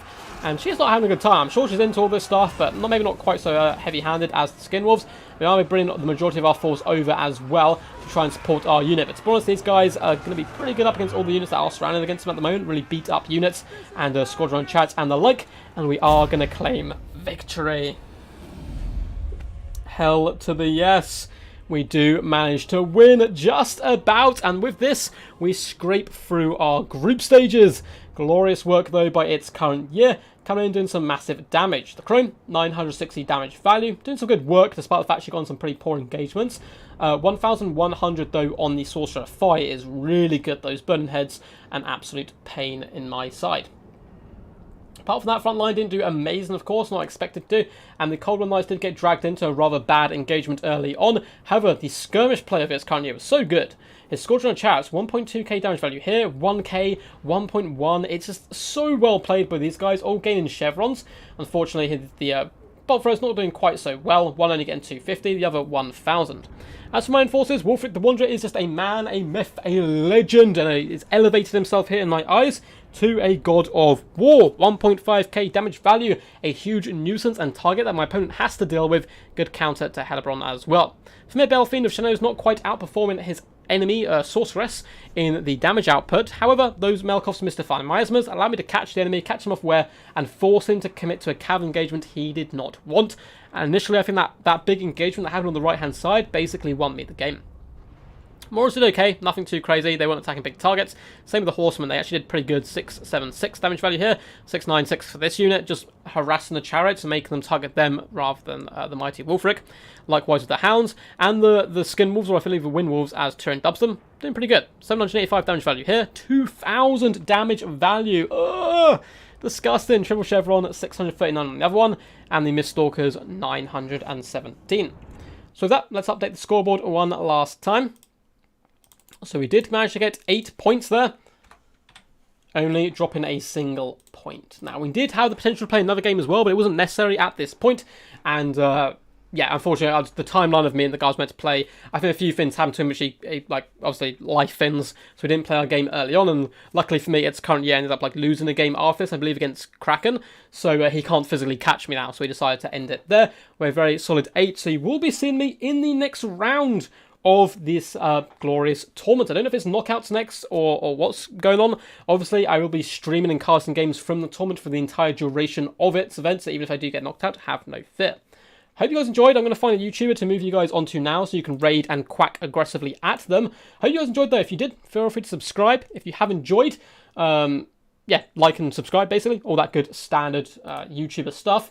It does really help push out the channel. If you want to get involved in my channel in general, tournaments, and chill out with a load of cool guys, or see a load of pictures of ducks, you can join my Discord. There's a link down below, as well as a link to my Patreon, where you can support the channel. Likewise, you can become a member on the channel here, which gives you access to a load of cool new stuff here on YouTube, basically. So, I'm going to spam you all now with links to Dwarfs' stream. He's also streaming games from this very competition. Please go over here and yell quack at him as aggressively, not aggressively, nicely as possible. Don't spam it too much, but just say quack, let him know I sent you, and you know, give my best.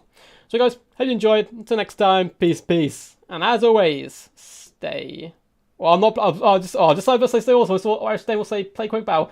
I have work tomorrow morning, I'm afraid, and we've been casting now for like a long time, about 3 hours, I think. Half six, yeah, about 3 hours. So I'm gonna bounce. But thank you guys for the support. Until next time, peace, peace. And as always, stay awesome.